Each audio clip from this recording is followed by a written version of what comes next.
अल्हम्दुलिल्लाहिल्लज़ी हदाना लिल ईमान वल इस्लाम वस्सलातु वस्सलामु अला सय्यिदिना मुहम्मदिन नबिय्यिहिल्लज़ी इस्तंक़ज़ना बिही मिन इबादतिल औसान वल असनाम व अला आलिहि व अस्हाबिहि नजबाइल बररतिल किराम अम्मा बअद फ़अऊज़ु बिल्लाहि मिनश शैतानिर रजीम बिस्मिल्लाहिर रहमानिर रहीम किताबुन अंज़लनाहु इलैका मुबारकुन लियद्दब्बरू आयातिही व लियतज़क्कर उलुल अलबाब सदक़ल्लाहुल अज़ीम व सदक़ रसूलुहुन नबियुल करीम। एक बार अदब और एहतराम के साथ जान ईमा, असल ईमा, रूह ईमा, कंज़ ईमा, सय्यद इंसो जान जनाब मुहम्मदुर रसूलुल्लाह सल्लल्लाहु अलैहि वसल्लम की बारगाह बेकस पनाह में नजरान दरूद पेश करने की सआदत हासिल करें। पढ़ें अल्लाहुम्मा सल्लि अला सय्यदना व मौलाना मुहम्मदिन मअदनिल जूद वल करम व आलिहि व बारिक व सल्लिम सलातन व सलामन अलैका या रसूलल्लाह। अल्लाह तबारक व तआला जब किसी बंदे से मोहब्बत करता है तो उसे दीन की खिदमत करने की तौफीक अता कर देता है। अल्लाह तबारक व तआला उसे इस्लामी सोच और अच्छी समझ अता कर देता है। वह सिर्फ अपने बाल बच्चों की फिक्र नहीं करता है बल्कि कौम, समाज, मुल्क, मिल्लत, सोसाइटी, मुआशरा सबकी भलाई की फिक्र करता है। मौलाना साबिरुल क़ादरी साहब से मेरी मुलाकात हुई होगी या नहीं भी हुई होगी, अलबत्ता मैं उनके दोनों साहबजादों को देख रहा हूँ और उसे जान रहा हूँ। इन दोनों के सीनों में जो सुन्नियत की खिदमत का जज्बा है उसको देखते हुए कहा जा सकता है कि दरख्त अपने फल से पहचाना जाता है। जब साहबजादे के सीने में दर्द सुन्नियत का ये आलम है तो ये खैरात उनके वालिद गिरामी के सीने से ही मिली है। अल्लाह तबारक व तआला हज़रत मौलाना शब्बीर साहब अलैहि रहमा को खूब बरकतों और नेमतों से माला माल फरमाए और उनके लगाए हुए इस शजर को अल्लाह खूब अरूज और तरक्की अता फरमाए। पहली बार आपसे मेरी मुलाकात हो रही है। यह इलाका पढ़े लिखे लोगों का है। यहाँ इल्मी गुफ्तगू होती है, किताबें लिखी जाती हैं और किताबें पढ़ी जाती हैं। मैं तालिब इल्मी के ज़माने में गालिबन ये आज से 91 की बात है, जिस वक्त मैं कॉलेज में भी था और मदरसे में पढ़ रहा था, उस वक्त फरहत साबरी साहब के कलाम को मैं माहनामों में पढ़ा करता था। और आज चूंकि इनका स्ट्रक्चर, इनका ढांचा इतना मजबूत है कि लंबी उम्र के बावजूद भी आज भी जवान दिखते हैं। अल्लाह तबारक व तआला अंदौली और मसाफात के सारे उलमाए कराम को सलामती अता फरमाए और मसलक आला हज़रत की धूम मचाने की तौफीक अता फरमाए। बात सच्ची सिर्फ इतनी है कि हमारे नज़दीक दौलतमंद बड़े हैं, हमारे नज़दीक फॉर्चूनर और BMW कार चलाने वाले बड़े हैं, हमारे नज़दीक मॉल बनाने वाले, मार्केटिंग कम्प्लेक्स बनाने वाले, 2-4-10 एकड़ ज़मीन महानगरों में ख़रीदने वाले, ये बड़े हैं। ये हमारी कमज़ोर सोच है। लेकिन इस रुए ज़मीन का जो सबसे महानतम इंसान है, जिसका कोई जवाब नहीं है, न उनकी तरह कोई पैदा हुआ न क़यामत तक कोई पैदा होगा, जो सबसे बड़े हैं आला हजरत की ज़बान में, न कोई थिंकर बड़ा, न मुफक्किर बड़ा, न कोई साइंसदान बड़ा, सबसे आला व औला हमारा नबी, सबसे वाला व वाला हमारा नबी, सारे ऊंचों में ऊंचा समझिए जिसे, है उस ऊंचे से ऊंचा हमारा नबी। ये दुनिया के कम पढ़े लिखे लोग हमारे नबी की अजमत को क्या जाने। दुनिया के जो बहुत बड़े पढ़े लिखे लोग हैं, उसने हमारे पैगंबर को इस रुए जमीन का सबसे कामयाब तरीन इंसान कहा। उनकी बात सबसे ऊंची, उनकी बात सबसे हिकमतों से भरी हुई। रामगिरी जैसे लोग ये क्या जाने हुजूर किसका नाम है। अति नरसिंहानंद जैसे खाने कमाने वाले, घंटी बजाने वाले, ये क्या जाने कि हुजूर किसका नाम है। इनका एक ही मकसद है, इस्लाम के पैगंबर को गाली देना और अपने अंध भक्तों के बीच में हीरो बन जाना, दो पैसे कमाना, खाना। इसके अलावा इसका और कोई बहुत बड़ा मकसद नहीं है। मगर दुनिया का एक बहुत बड़ा पढ़ा लिखा आदमी, जिसने दुनिया की तारीख को अपनी आंख की पुतलियों में समेट लिया, उसने हमारे पैगंबर को पढ़ा और पढ़ने के बाद अपने दिल के जज्बात को जो उन्हें अल्फाज की शक्ल दी है, वो कहा है, he is the only man in history who was supremely successful on both levels, religious and secular. दुनिया का एक बहुत बड़ा पढ़ा लिखा आदमी, जो सिर्फ 10-20 किताबों का मुताला करने वाला नहीं था, जो कई हजार किताबों का मुताला करने वाला। जो दुनिया के बड़े लोग होते हैं वो सिर्फ सिलेबस की किताब नहीं पढ़ते हैं, 5 किताब, 5 किताब सिलेबस की होती है, 50 किताब वो खारजी एक्स्ट्रा पढ़ते हैं दुनिया भर की मालूमात हासिल करने के लिए। IAS वही बच्चे निकालने में कामयाब होते हैं, UPSC कंपटीशन, जो बच्चे सिलेबस के अलावा दर्जनों किताबें अपने मुताले में रखते हैं और जिनका मुताला महदूद होता है, जिनकी फिक्र महदूद होती है, कोई बहुत बड़ा काम वो नहीं कर पाएंगे। नौकरी मिल जाए, 5 घंटे की ड्यूटी करें, 1 लाख महीना कमा लें, खा पी लें, मर जाए, लेकिन एक बड़ा कारनामा अंजाम कोई महदूद मुताले वाला आदमी नहीं दे सकता। डॉक्टर माइकल हार्ट, उन्होंने हजारों किताबों का मुताला किया, एंशिएंट हिस्ट्री, मॉडर्न हिस्ट्री, उन्होंने प्राचीन इतिहास, आधुनिक इतिहास, सबका मुताला उसने किया। उसके बाद उन्होंने कहा कि इस धरती का सबसे महानतम इंसान कौन है, मैं उसका पता लगाऊंगा, जिसमें मोहब्बत का दखल नहीं होगा, मुबालगा आराई का दखल नहीं होगा, यानी एक्सेसरेशन से काम नहीं लूंगा मैं, जो फैक्ट और जो रियलिटी है उससे काम लूंगा। कोई मुबालगा नहीं होगा, कोई अकीदत उसमें शामिल नहीं होगी, सिर्फ हकीकत की बुनियाद पे मैं इस रुए जमीन का सबसे अजीम तरीन इंसान की सूची तैयार करके जो सबसे अव्वल नंबर पे आएंगे, मैं उसको दुनिया के सामने रखूंगा। सारी दुनिया से अपने आप को काट कर लाइब्रेरी में कैद कर दिया। उन्होंने सारी दुनिया की तारीख को आंखों में समेट लिया। उसके बाद लाखों में से 100 आदमी को छांटा। लोग कह रहे थे कि ये क्रिश्चियन है, मुमकिन है जीसस क्राइस्ट का नाम अव्वल नंबर पे दें। उन्होंने कहा था कि ऐसा नहीं होगा, अकीदत को मैं जगह नहीं दूंगा, सिर्फ सच्चाई का पता मैं लगाऊंगा, मुबालगे से कोई काम नहीं होगा, हर बात के पीछे दलील होगी हमारी। सारी दुनिया को इंतजार था कि इतना बड़ा पढ़ा लिखा आदमी किसको दुनिया का सबसे कामयाब तरीन इंसान कहता है, अव्वल नंबर में किसको लाता है। चूंकि वो वैज्ञानिक था, लोग कहते थे न्यूटन का नाम आएगा। वो क्रिश्चियन थे, लोग कहते थे जनाब ईसा का नाम पहले नंबर पे देंगे, जिसको वो लोग जीसस क्राइस्ट कहते हैं, जनाब ईसा अलैहिस्सलाम का नाम।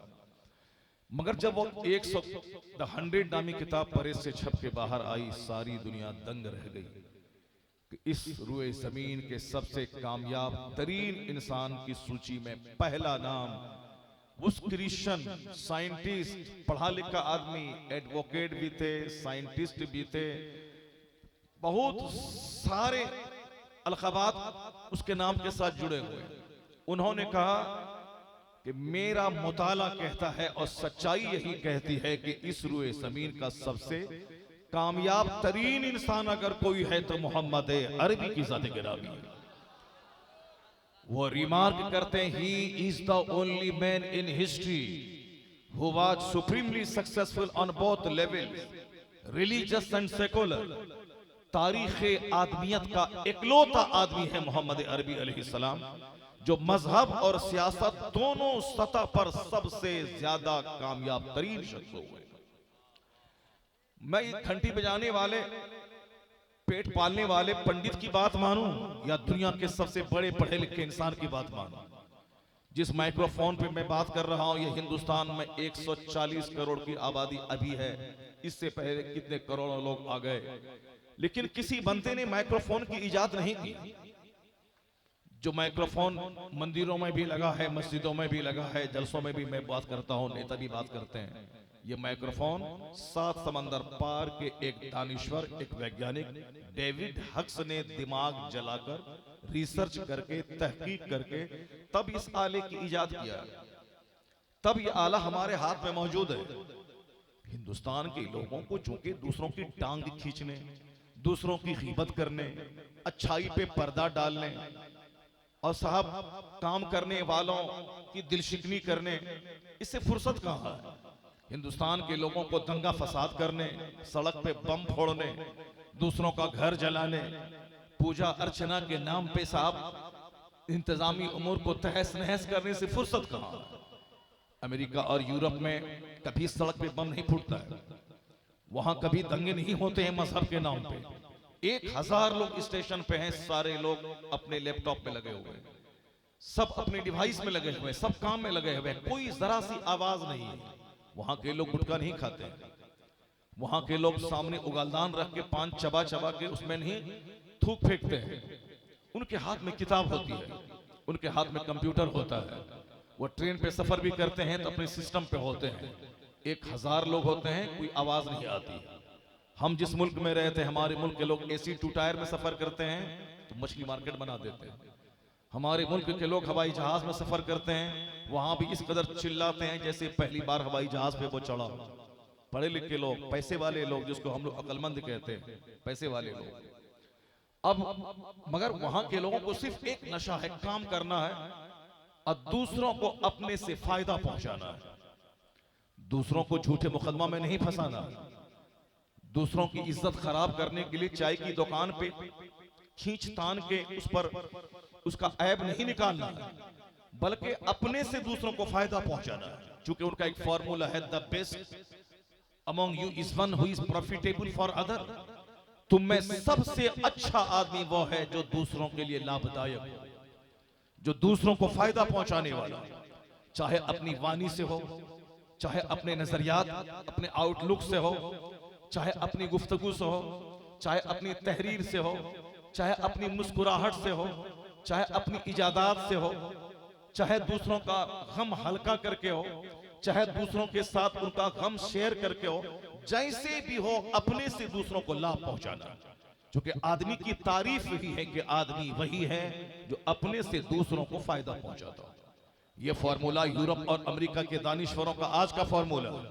लेकिन आपको ताज्जुब होगा, यही बात चूंकि हम लोगों ने नमाज, रोजे, हज और ज़कात की बात तो सुनी, लेकिन अखलाकियात के ताल्लुक से हुजूर ने जो जो बातें कह दी हैं, उन बातों को हम लोग बहुत कम सुनते हैं, बहुत कम पढ़ते हैं। इसी ताल्लुक से कि यूरोप और अमेरिका के लोग यही चाहते हैं कि हमसे दूसरों को फायदा पहुंचे। हम माइक्रोफोन इजाद करें, दुनिया के करोड़ों लोग उससे फायदा उठाएं। हम हवाई जहाज का फॉर्मूला दें, दुनिया के करोड़ों लोग फायदा उठाएं। हम फ्रिज, AC, कूलर का फॉर्मूला दें, दुनिया के करोड़ों लोग फायदा उठाएं। हम मोबाइल और कंप्यूटर और लैपटॉप का फॉर्मूला दें, दुनिया के करोड़ों लोग फायदा उठाएं। ऐसा नहीं कि ये फायदा सिर्फ हमारी सोसाइटी, हमारी बिरादरी, हमारे मुल्क तक लिमिटेड और महदूद रह जाए, नहीं, सारे लोग फायदा उठाएं। अमेरिका के 2 भाइयों ने दिमाग जलाया, हवाई जहाज का फॉर्मूला दिया, वो मर गए। लेकिन आज दुनिया के करोड़ों लोग, काफिरों से ज्यादा मुसलमान फायदा उठाते हैं। 1 करोड़ से ज्यादा लोग हर साल हरमैन तैयबैन का सफर हवाई जहाज से करते हैं। दुनिया भर में हवाई जहाज से ज्यादा सफर मुसलमान ही करते हैं, क्योंकि 200 से ज्यादा ममालिक के लोगों को मक्का मदीना आना है, हवाई जहाज से आना है। मुसलमानों का और कोई दूसरा केंद्र नहीं है कि हमें थाईलैंड जाना है, हमें साहब मलेशिया जाना है, नहीं। बिजनेस करने के लिए अगर जाना है, लेकिन मजहबी मरकज अगर है पूरी दुनिया में तो एक मक्का है, एक मदीना है। तो अमेरिका के लोग भी वहीं आते हैं, हिंदुस्तान के लोग भी वहीं जाते हैं, सारी दुनिया के लोग वहीं जाते हैं, हवाई जहाज से जाते हैं। तो बनाया किसने? क्रिश्चियन ने। फायदा उठाते हैं कौन? मुसलमान, क्योंकि उनका नजरिया है कि हमसे दूसरों को फायदा पहुंचे, और हमारा नजरिया यह है कि हमसे पड़ोसी को तकलीफ पहुंचे। हमारा नजरिया यह है कि हमसे मस्जिद के इमाम को कष्ट पहुंचे। हमारा नजरिया यह है कि झूठ मुकदमा करके अपने पड़ोसी को बता दूं अपनी औकात। हमारा नजरिया यह है कि एक हमारे पड़ोसी की बेटी का रिश्ता पटना में लगा, तो जो 5 रुपए खर्च नहीं करने वाला हो, वो 500 रुपए खर्च करके पटना जाके अपने पड़ोस की गीबत उसके सामने करके रिश्ता को तोड़वा के वहां से मुस्कुराते हुए आता है और ये कहता है, ये मुझको नहीं पहचानता है कि मैं कितनी दूर की चाल चलता हूं। बहुत खुश था, बहुत मगन था। मेरा दामाद इंजीनियर है और अमेरिका में रहता है, 8 लाख रुपए महाना कमाता है, मेरी बेटी का रिश्ता उससे लगा है। मैंने दूर से चाल चल के उसके रिश्ते की कटिंग कर दी। यानी एक बेटी का रिश्ता तोड़वा के मस्त और मगन है। एक आदमी को कष्ट पहुंचा कि अपनी बहादुरी का फतवा पड़ रहा है। मैं बहुत चतुर हूं, मैं बहुत चालाक हूं। आदमी की परिभाषा है कि आदमी वही है जो अपने से दूसरों को फायदा पहुंचाए। अमेरिका यूरोप के लोग आज कहते हैं, मगर हमारे पैगंबर ने 1500 साल पहले, जबकि ना कॉलेज था, ना यूनिवर्सिटी थी, ना ऑब्जर्वेटरी थी, ना उस जमाने में कोई दरसगाह नहीं थी। हिंदुस्तान में आज लाखों स्कूल हैं, 1500 साल पहले एक स्कूल नहीं था। आज हिंदुस्तान में हजारों कॉलेजेस हैं, 1500 साल पहले कोई कॉलेज नहीं था। हिंदुस्तान में सैकड़ों यूनिवर्सिटीज हैं, 1500 साल पहले कोई यूनिवर्सिटी नहीं थी। मगर उस जमाने में हुजूर ने इंसानियत के ताल्लुक से एक जबरदस्त फॉर्मूला दिया, उसको पढ़ने, दीवारों में लिखने, दूसरों तक शेयर करने, जो हमारे पैगंबर के ताल्लुक से गलत नजरिया रखता है उन तक शेयर करने का ये काम है। कि आका इस्लाम ने फरमाया 1400 साल पहले, खैरुन नास मय्यनफउन नास, लोगों में सबसे अच्छा आदमी वो है जो अपने से दूसरों को फायदा पहुंचाने वाला, अपने से दूसरों को फायदा पहुंचाने वाला, अपने से दूसरों को कष्ट नहीं पहुंचाए, अपने से दूसरों को फायदा पहुंचाने वाला। यूरोप के लोगों ने आज इस फॉर्मूले को अपनाया है कि स्माइलिंग, मुस्कुरा के दूसरों को फायदा पहुंचाइए। अगर आप गुस्से से रहेंगे तो कोई आपका दोस्त नहीं रहेगा, अगर आप गुस्से से मिलेंगे तो कोई आपसे मिलने वाला नहीं मिलेगा। आप तन्हा रहेंगे, तन्हाई की जिंदगी गुजारेंगे। दोस्त उसके इर्द गिर्द होते हैं जो मुस्कुराना जानते हैं, जो दूसरों का कष्ट बांटना जानते हैं, जो दूसरों की तकलीफ पे सब्र करना जानते हैं और अपनी तरफ से तकलीफ नहीं पहुंचाना जानते हैं। उसके इर्द गिर्द दोस्तों की भीड़ रहती है, उनकी बीवी उसकी होती है, उनके बच्चे उसके होते हैं। वरना मजबूरी है बीवी की, आप शौहर है, आपके साथ रहना है, दिल आपके साथ नहीं है उसका। मजबूरी है बच्चों की कि आप उनके बाप हैं, वो आपको अब्बू न कहे तो किसको कहे, मगर उनका दिल आप नहीं जीत पाएंगे। दिल जीतने के लिए अपने अहबाब, अपने रिश्तेदारों की तकलीफ पे सब्र करना पड़ता है, उनकी दी हुई तकलीफ पे सब्र करना पड़ता है, और अपनी तरफ से इंतकाम नहीं, अपनी तरफ से सिर्फ फायदा ही पहुंचाना पड़ता है। ऐसे लोगों के पास दोस्तों की भीड़ रहती है जो दूसरों को मुस्कुराहट बांटता हो। स्माइलिंग, हवाई जहाज की एयर होस्टेस मुस्कुराती हैं, उसको ट्रेनिंग दी जाती है। आज साहब बिजनेस करने वाले जो एमडी होते हैं वो अपने ऑफिस में बैठकर मुस्कुराते हैं, हर आने वाले व्यापारी से बात करते हैं, मुस्कुराहट से ही वो बिजनेस करते हैं। स्कूल का मैनेजर, स्कूल का सेक्रेटरी, स्कूल का प्रिंसिपल, वो सब मुस्कुराते हैं ताकि हर आने वाला उसके अंदर से उनसियत पाए। मुस्कुराहट, स्माइलिंग, कारोबार बढ़ाने, स्कूल चलाने, दोस्तों की तादाद बढ़ाने, समाज में दोस्तों का सर्किल बढ़ाने के लिए स्माइलिंग बहुत बड़ा रोल अदा करता है। मुस्कुराहट, मुस्कुराएं, मुस्कुरा के दूसरों का गम हल्का करें। ये सारी बातें आज जदीद कल्चर की पैदावार है। मगर ताज्जुब की बात है कि जिस पैगंबर आजम ने नमाज का फॉर्मूला दिया, रोजे हज्जो ज़कात का फॉर्मूला दिया, उस पैगंबर आजम ने मुस्कुराहट के ताल्लुक से कितनी जबरदस्त बात कह दी। आका फरमाते हैं, फला तहकिरन्न मिनल मारूफ शैअ वलौ अन तल्का अखाका बिवजहिन तलिक। आका फरमाते हैं, किसी नेकी को हकीर मत समझना, किसी भी नेकी को, चाहे छिलका हटा देने को, कांटे को रास्ते से हटा देने को, दूसरों को अपनी सवारी पे बिठा देने को, कुआं से डोल में पानी निकाल के दूसरों की बाल्टी में रख देने को, किसी भी नेकी को हकीर मत समझना। वलो अंतल का अखाक बेवजहिन तलिक, मुस्तफा कहते हैं यहां तक कि अपने भाई से मुस्कुरा के मिलना भी तेरी तरफ से सदका है।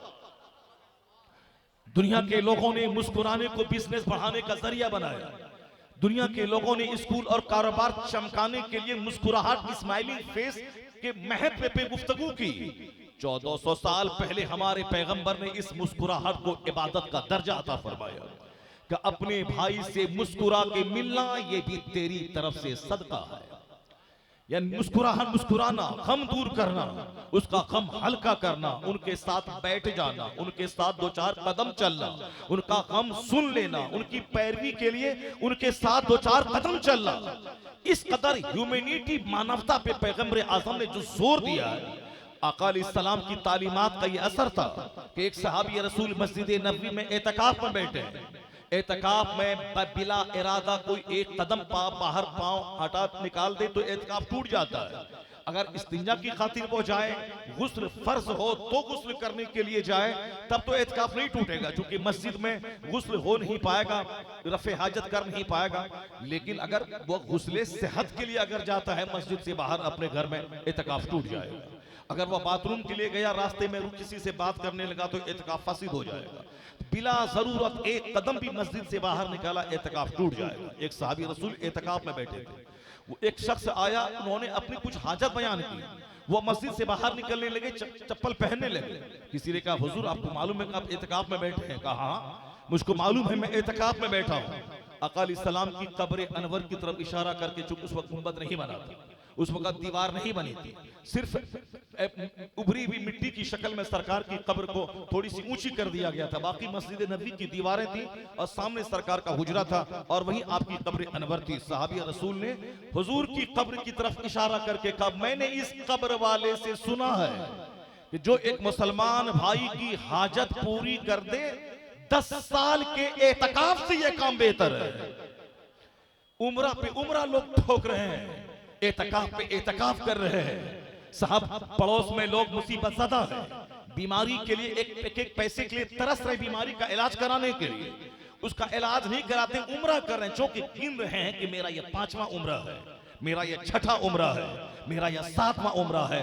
क्या कहा उस सहाबी रसूल ने? 10 साल के एतकाफ से बेहतर है एक मुसलमान की मुसीबत दूर कर देना, उसके काम आ जाना। जिसके पैगंबर ने इतना जबरदस्त फॉर्मूला दिया हो मानवता की सेवा का, अपने भाइयों की खिदमत करने का, अपने समाज में मोहब्बत का वातावरण बनाने का, उस पैगंबर आजम के कलमा पढ़ने वाले जिस समाज में रहते हैं, नफरतों का समाज, इख्तलाफ का समाज, इंतशार का समाज, टूटा हुआ समाज, एक दूसरे की पीठ में खंजर भोंकने का प्लान बनाने वाला समाज, दूसरों पे कड़ी निगाह डालने वाला समाज, आंख निकाल के दूसरों के जिस्म को छलनी करने वाला समाज, उनकी गीबत करके उनको कष्ट पहुंचाने वाला समाज, उनकी खुशहाली का मजाक उड़ा के उनको तकलीफ देने वाला समाज, सलाम न करके उनको तकलीफ देने वाला समाज, सलाम का जवाब न देके उसको डुमरलाइज करने वाला समाज, ये समाज मुसलमानों का समाज नहीं है।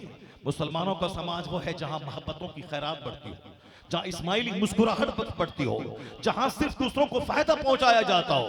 इसलिए आका अलैहिस्सलाम ने कभी कहा था, ला तदखुलूनल जन्नत हत्ता तुमिनू वला तुमिनू हत्ता तहाब्बू। हुजूर ने कहा था, तुम जन्नत नहीं जाओगे जब तक कि मोमिन न बन जाओ, और मोमिन नहीं बनोगे जब तक कि आपस में एक दूसरे से मोहब्बत न करो। ऐसा नहीं कि अपनी डफली अपना राग बजाएं, नफरतों में जिएं और हम मुसलमान कहला जाएं। ठीक है, काफिरों से जरूरतन जब कोई जिहाद के अलावा कोई चारा नहीं रह जाएगा, तब हम तलवार उठाएंगे अपना ईमान, अपनी मस्जिद, अपना मदरसा बचाने के लिए, तब जिहाद करेंगे। लेकिन अगर कोई काफिर हाजतमंद हो, अगर वो काफिर भूखा प्यासा हो, तो उसकी भूख मिटाने के लिए अगर आपने कदम उठाया, सवाब मिलेगा।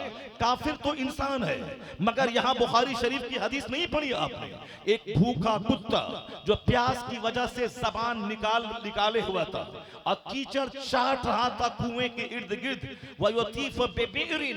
कुएं कुएं के इर्द गिर्द चक्कर लगा रहा था और अपनी जबान को प्यास की वजह से लटकाए हुआ था।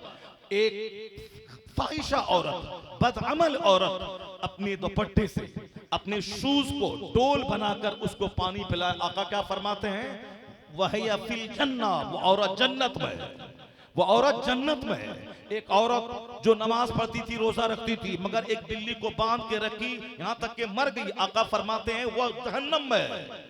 आका फरमाते हैं मैंने एक शख्स को जन्नत में टहलता हुआ देखा, राई तो रजुलन यतकल्लब फिल जन्ना, मैंने एक शख्स को देखा जन्नत में टहल रहा था। कोई बड़ी नेकी नहीं, सिर्फ एक दरख्त की वजह से, जो दरख्त रास्ते में था उसको उन्होंने काट दिया। जो दरख्त काना तूजिल मुस्लिमीन, जो दरख्त मुसलमानों को तकलीफ पहुंचाता था, आने जाने वालों को, उस दरख्त को हटाया, उसकी वजह से वो जन्नत में टहल रहा था। आका इस्लाम ने आदाब व अखलाक पे इतना जोर दिया है। ठीक है, काफिरों को सलाम नहीं करेंगे, काफिरों से मेल जुल नहीं करेंगे, बदअकीदा से मेल जुल नहीं करेंगे, जो गुस्ताखे रसूल है उसको सलाम नहीं करेंगे, उससे मेल जुल नहीं रखेंगे। लेकिन जो बरकाती टोपी पहने हुआ है, जो अपने आप को सुन्नी कहला रहा है, जो अब अजहरी मियां का मुरीद है, जो सरकार मुफ्ती आजम हिंद का मुरीद है, इससे नफरत का क्या मतलब है? इससे मुंह टेढ़ा करने का क्या मतलब है? इससे बगावत करने का क्या मतलब है? यानी काफिरों से चिढ़ते चिढ़ते इस कदर चिढ़ने की आदत लग गई कि अपना पीर भाई हो उससे भी चिढ़ना है, इमाम से भी चिढ़ना है, मौसिन से भी चिढ़ना है, मस्जिदों से चिढ़ना है, मदरसे से चिढ़ना है। एक शहर में 50 स्कूल हैं क्रिश्चियन के, सारा स्कूल चल रहा है, कोई किसी के स्कूल को फलाप करने का प्लान नहीं बनाता। लेकिन एक शहर में 2 मदरसा अगर कायम हो जाए तो रात दिन उस नए कायम होने वाले मदरसे के खिलाफ गीबत का पुलंदा। क्या मतलब है? मतलब है ज़मीर आपका छोटा है, दिल आपका छोटा है, सोच आपकी छोटी है। आप कलमा मुस्तफा का पढ़ते हैं, मगर ये अखलाकी मोहम्मदी नहीं है, ये काफिराना वस्फ है, ये काफिराना कल्चर है। हुजूर ने क्या कहा कि तुम जन्नत नहीं जाओगे जब तक कि मोमिन न बन जाओ, मोमिन नहीं बनोगे जब तक कि आपस में एक दूसरे से मोहब्बत न करो। मोहब्बत का ये मतलब नहीं कि वह सलाम करेगा तब करेंगे, वह मेरे घर में आएगा तब जाएंगे, वह हमारे से हाथ मिलाएगा तब मिलाएंगे, दोनों हाथ से रोटी पकती है। मोहब्बत का ये मतलब नहीं है। हुजूर ने कहा अगर मोहब्बत का यही मतलब है तो न वह आएगा तेरे पास, ना तुम उसके पास जाएगा, न वह सलाम करेगा ना तुम सलाम करेगा, न वह तुझको तोहफा देगा ना तुम उसको तोहफा देगा। नफरतों में जी के दोनों मर के सड़ जाएगा। हुजूर ने क्या कहा? मोहब्बत का मतलब यह है अगर वह तुमसे कट रहा है तुम उससे जुड़ो। सिल मन कतअक, जो तुमसे कटे तुम उससे जुड़ो, जो तुमको नहीं दे तुम उसको दो, जो तुझको देखने नहीं आए तुम उसको देखने जाओ। यानी बदला नहीं, एक तरफा अखलाक का मुजाहिरा कर, उसका दिल मोम हो जाएगा, वह झुकने पर मजबूर हो जाएगा।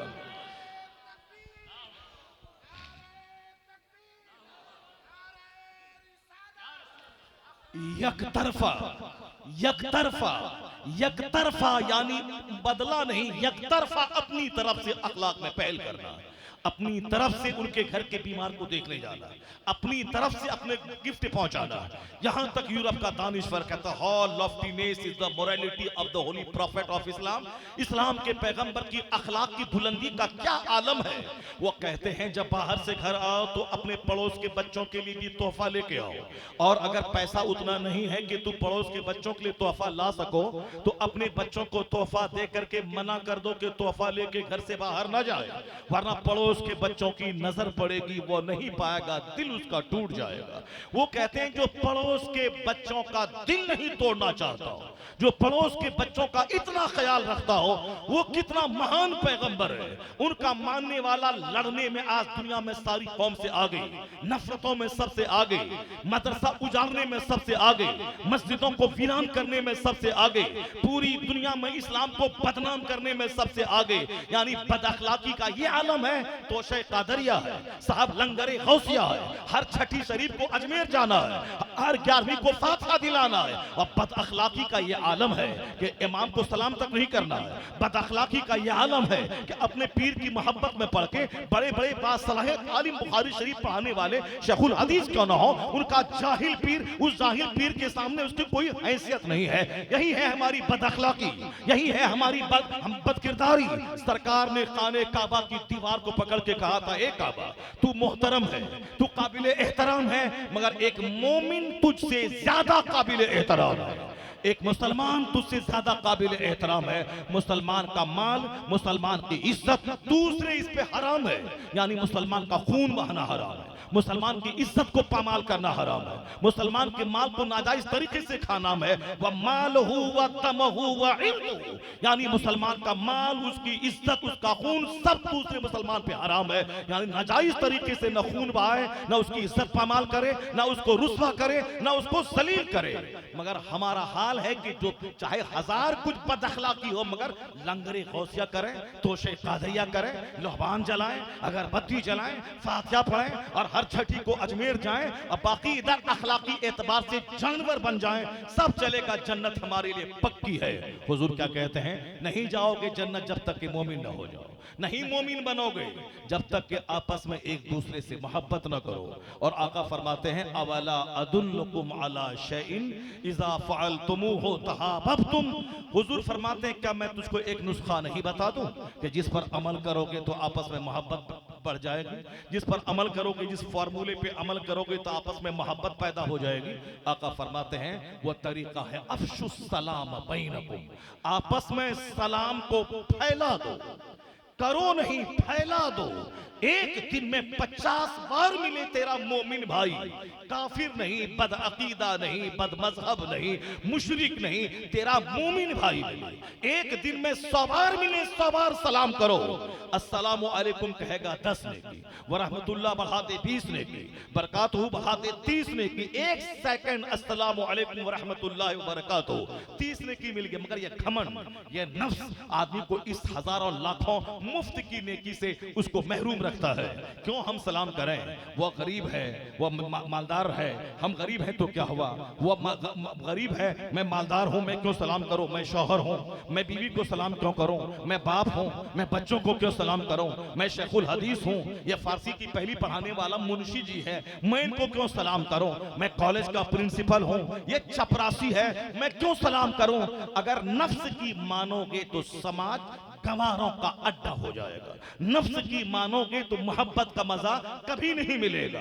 बीवी बोलेगी तू शौहर है, तू अपने आप में मस्त है तो तू रह, मैं भी 50% तेरे घर में शेयर करती हूँ। तू बाहर कमाता है, मैं किचन संभालती हूँ, तू बाहर में 5 घंटे काम करता है, मैं तेरे किचन में 12 घंटे काम करती हूँ, तेरे बच्चों को पैदा करती हूँ, तेरे बच्चों को खिलाती पिलाती हूँ, तेरे बच्चों को स्कूल भेजती हूँ, मैं क्यों तुझे सलाम करूं? तेरा अगर तुझको अगर मुझको अगर तेरी जरूरत है तो तुझको भी मेरी जरूरत है। मेरे बगैर तू जिंदा नहीं रह पाएगा और तेरे बगैर मैं भी जिंदा नहीं रह पाऊंगी। जब 50-50% मामला है तो फिर मैं क्यों तेरा तलवा चाटूं? मैं मेरा बाप जमीन बेच के तुझको क्यों राडो घड़ी दे? मेरा बाप जमीन बेच के क्यों तुझको बुलेट दे? जब तुझको मेरी हाजत है कि मेरे बगैर मर्द जिंदा नहीं रह सकता, मेरे बगैर सोने का मकान रहे, 50 खरब एकड़ जमीन रहे, मगर वो दीवारें काटने दौड़ेंगी, वह जमीन उसके लिए जहर बन जाएगी, एक दिन जिंदा नहीं रह पाएगा। क्योंकि सारी बहारें औरतों की वजह से है। चाहे 5 लाख महीना कमा, अगर हिजड़ा बन जाए, नामर्द बन जाए, साहब मर्द ही ना रहे तो चलो चलेगा, औरत ना रहे, जब तक मर्द है उसके बगैर सारा चमन सूना है, उसके बगैर सारी दुनिया वीरान उजड़ी हुई, उसके बगैर आप जिंदा नहीं रह सकते। चूंकि वो आपके लिए पैदा की गई है, जब वो आपके लिए पैदा हुई है तो फिर उसको लाने के लिए बुलेट का मतलब क्या है? उसको लाने के लिए घड़ी का मतलब क्या है? उसको लाने के लिए उसके बाप को दर दर की ठोकरें करवा के, मस्जिद के दरवाजे पे भीख मंगवा के, उसके अपने रहने की जमीन, रहने का घर बेचवा के, ऐश का सामान साहब पलंग कुर्सी टेबल घर में लाने का क्या मतलब है? लोग ये समझते हैं, एकतरफा तौर पर ये समझते हैं कि ये हम इनकी जरूरत है, हम इनके लिए है और वो हमारे लिए है। सारी लड़कियां शादी करना बंद कर दें, कोई किसी के पास नहीं जाएगी, मर्द तड़प तड़प के मर जाएंगे, दुनिया वीरान हो जाएगी। जब मेरी जरूरत वो है तो फिर उसकी जमीन बेचवा के अपने घर में फर्नीचर का क्या मतलब है? ये शोहरे नामदार है। पलंग कौन लाई है? वो गरीब बाप की गरीब बेटी भीख मांग के लाई है। या पैर पोछने वाला कौन लाई है? वो औरत लाई है। या खिड़की का पर्दा कौन लाई है? वो औरत लाई है। या गेट का पर्दा कौन लाई है? वो औरत लाई है। या फ्रिज कौन लाई है? वो बेचारी गरीब बाप की गरीब बेटी लाई है। ये एसी फ्रिज कौन लाई है? वो गरीब बाप की गरीब बेटी लाई है। ये साफ वॉशिंग मशीन कौन लाई है? वो गरीब बाप की गरीब बेटी 25 साल से तैयारी करके बाप ने रखा था LIC की पॉलिसी खुलवा के, और आज मैच्योरिटी के बाद उस पैसे से बेटी की शादी करवाया है। ये शौहरे नामदार है। वॉशिंग मशीन और बीवी की, ये शौहरे नामदार है। साहब पापोश बीवी की, ये शौहरे नामदार है। ये 3 पीस पैंट शर्ट उसके बीवी के बाप ने दिया, ये शौहरे नामदार है। साहब सोफा बीवी का, पलंग बीवी का, गद्दा बीवी का, सारा सामान बीवी का। तू कैसा शौहरे नामदार है? तू तो नामर्द है जो अपनी कमजोर मखलूक का सारा सामान इस्तेमाल कर रहा है। मर्द है वो जो खुद से मेहनत करे, चट्टान तोड़े, मेहनत करे, अपना घर बनाए, फ्रिज खरीदे, AC लाए, पर्दा लाए, पलंग खरीदे, गद्दा खरीदे, फ्रिज लाए, वॉशिंग मशीन लाए, और एक औरत को बगैर किसी मुतालबे के नेक खातून को अपने निकाह में ले आए और कहे ये मेरा घर है रानी बन के तू रह, ये मेरा फ्रिज है रानी बन के तू ठंडा पानी पी, या मेरी AC है रानी बन के तू इसमें आराम कर। मालूम है अगर ऐसी मर्दानगी का मुजाहिरा हुआ तो 80 साल का बूढ़ा हो जाएगा, न तलाक होगी, न तकरार होगी, न केस मुकदमा कभी होता रहेगा, मोहब्बत की खैरात बढ़ती रहेगी।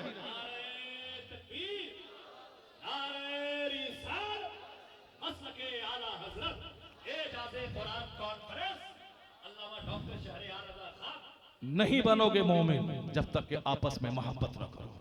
आपस में मोहब्बत करने के लिए एक आदमी की जमीन बेचवा के मोहब्बत कभी नहीं होगी, उसको भीख मंगवा के मोहब्बत कभी नहीं होगी।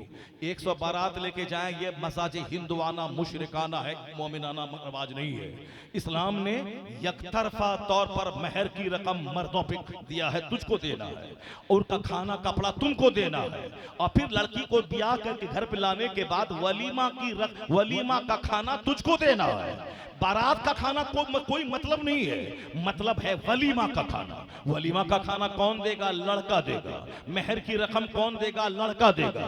तो और फिर नानो नफ्ता कौन देगा? लड़का देगा। साहब इस्लाम ने सारी बातें लड़कों पे डाल दी हैं, मगर आज हम सारी जरूरतें लड़की के बाप पे हम डालते हैं। इसीलिए है नफरत, इसीलिए है मुकदमा, इसीलिए है तकरार, इसीलिए है तलाक, इसीलिए है साहब बेमुरव्वती, इसीलिए है एहसान फरामोशी, इसीलिए है दिलशिकनी, इसीलिए है करोड़ों की मौजूदगी में मायूसी, इसीलिए है मालदारी के बावजूद गरीबी, इसीलिए है दौलतों के अंबार पर बैठकर खुदकुशी, इसीलिए है दौलतों के अंबार पर बैठकर जहर खाकर सुसाइड करने की आदत है। ये सारी बलाएं खत्म हो जाएंगी अगर वो लोग काफिरों की पैरवी ना करें, नफ्स की पैरवी ना करें, सिर्फ मुस्तफा की पैरवी करें।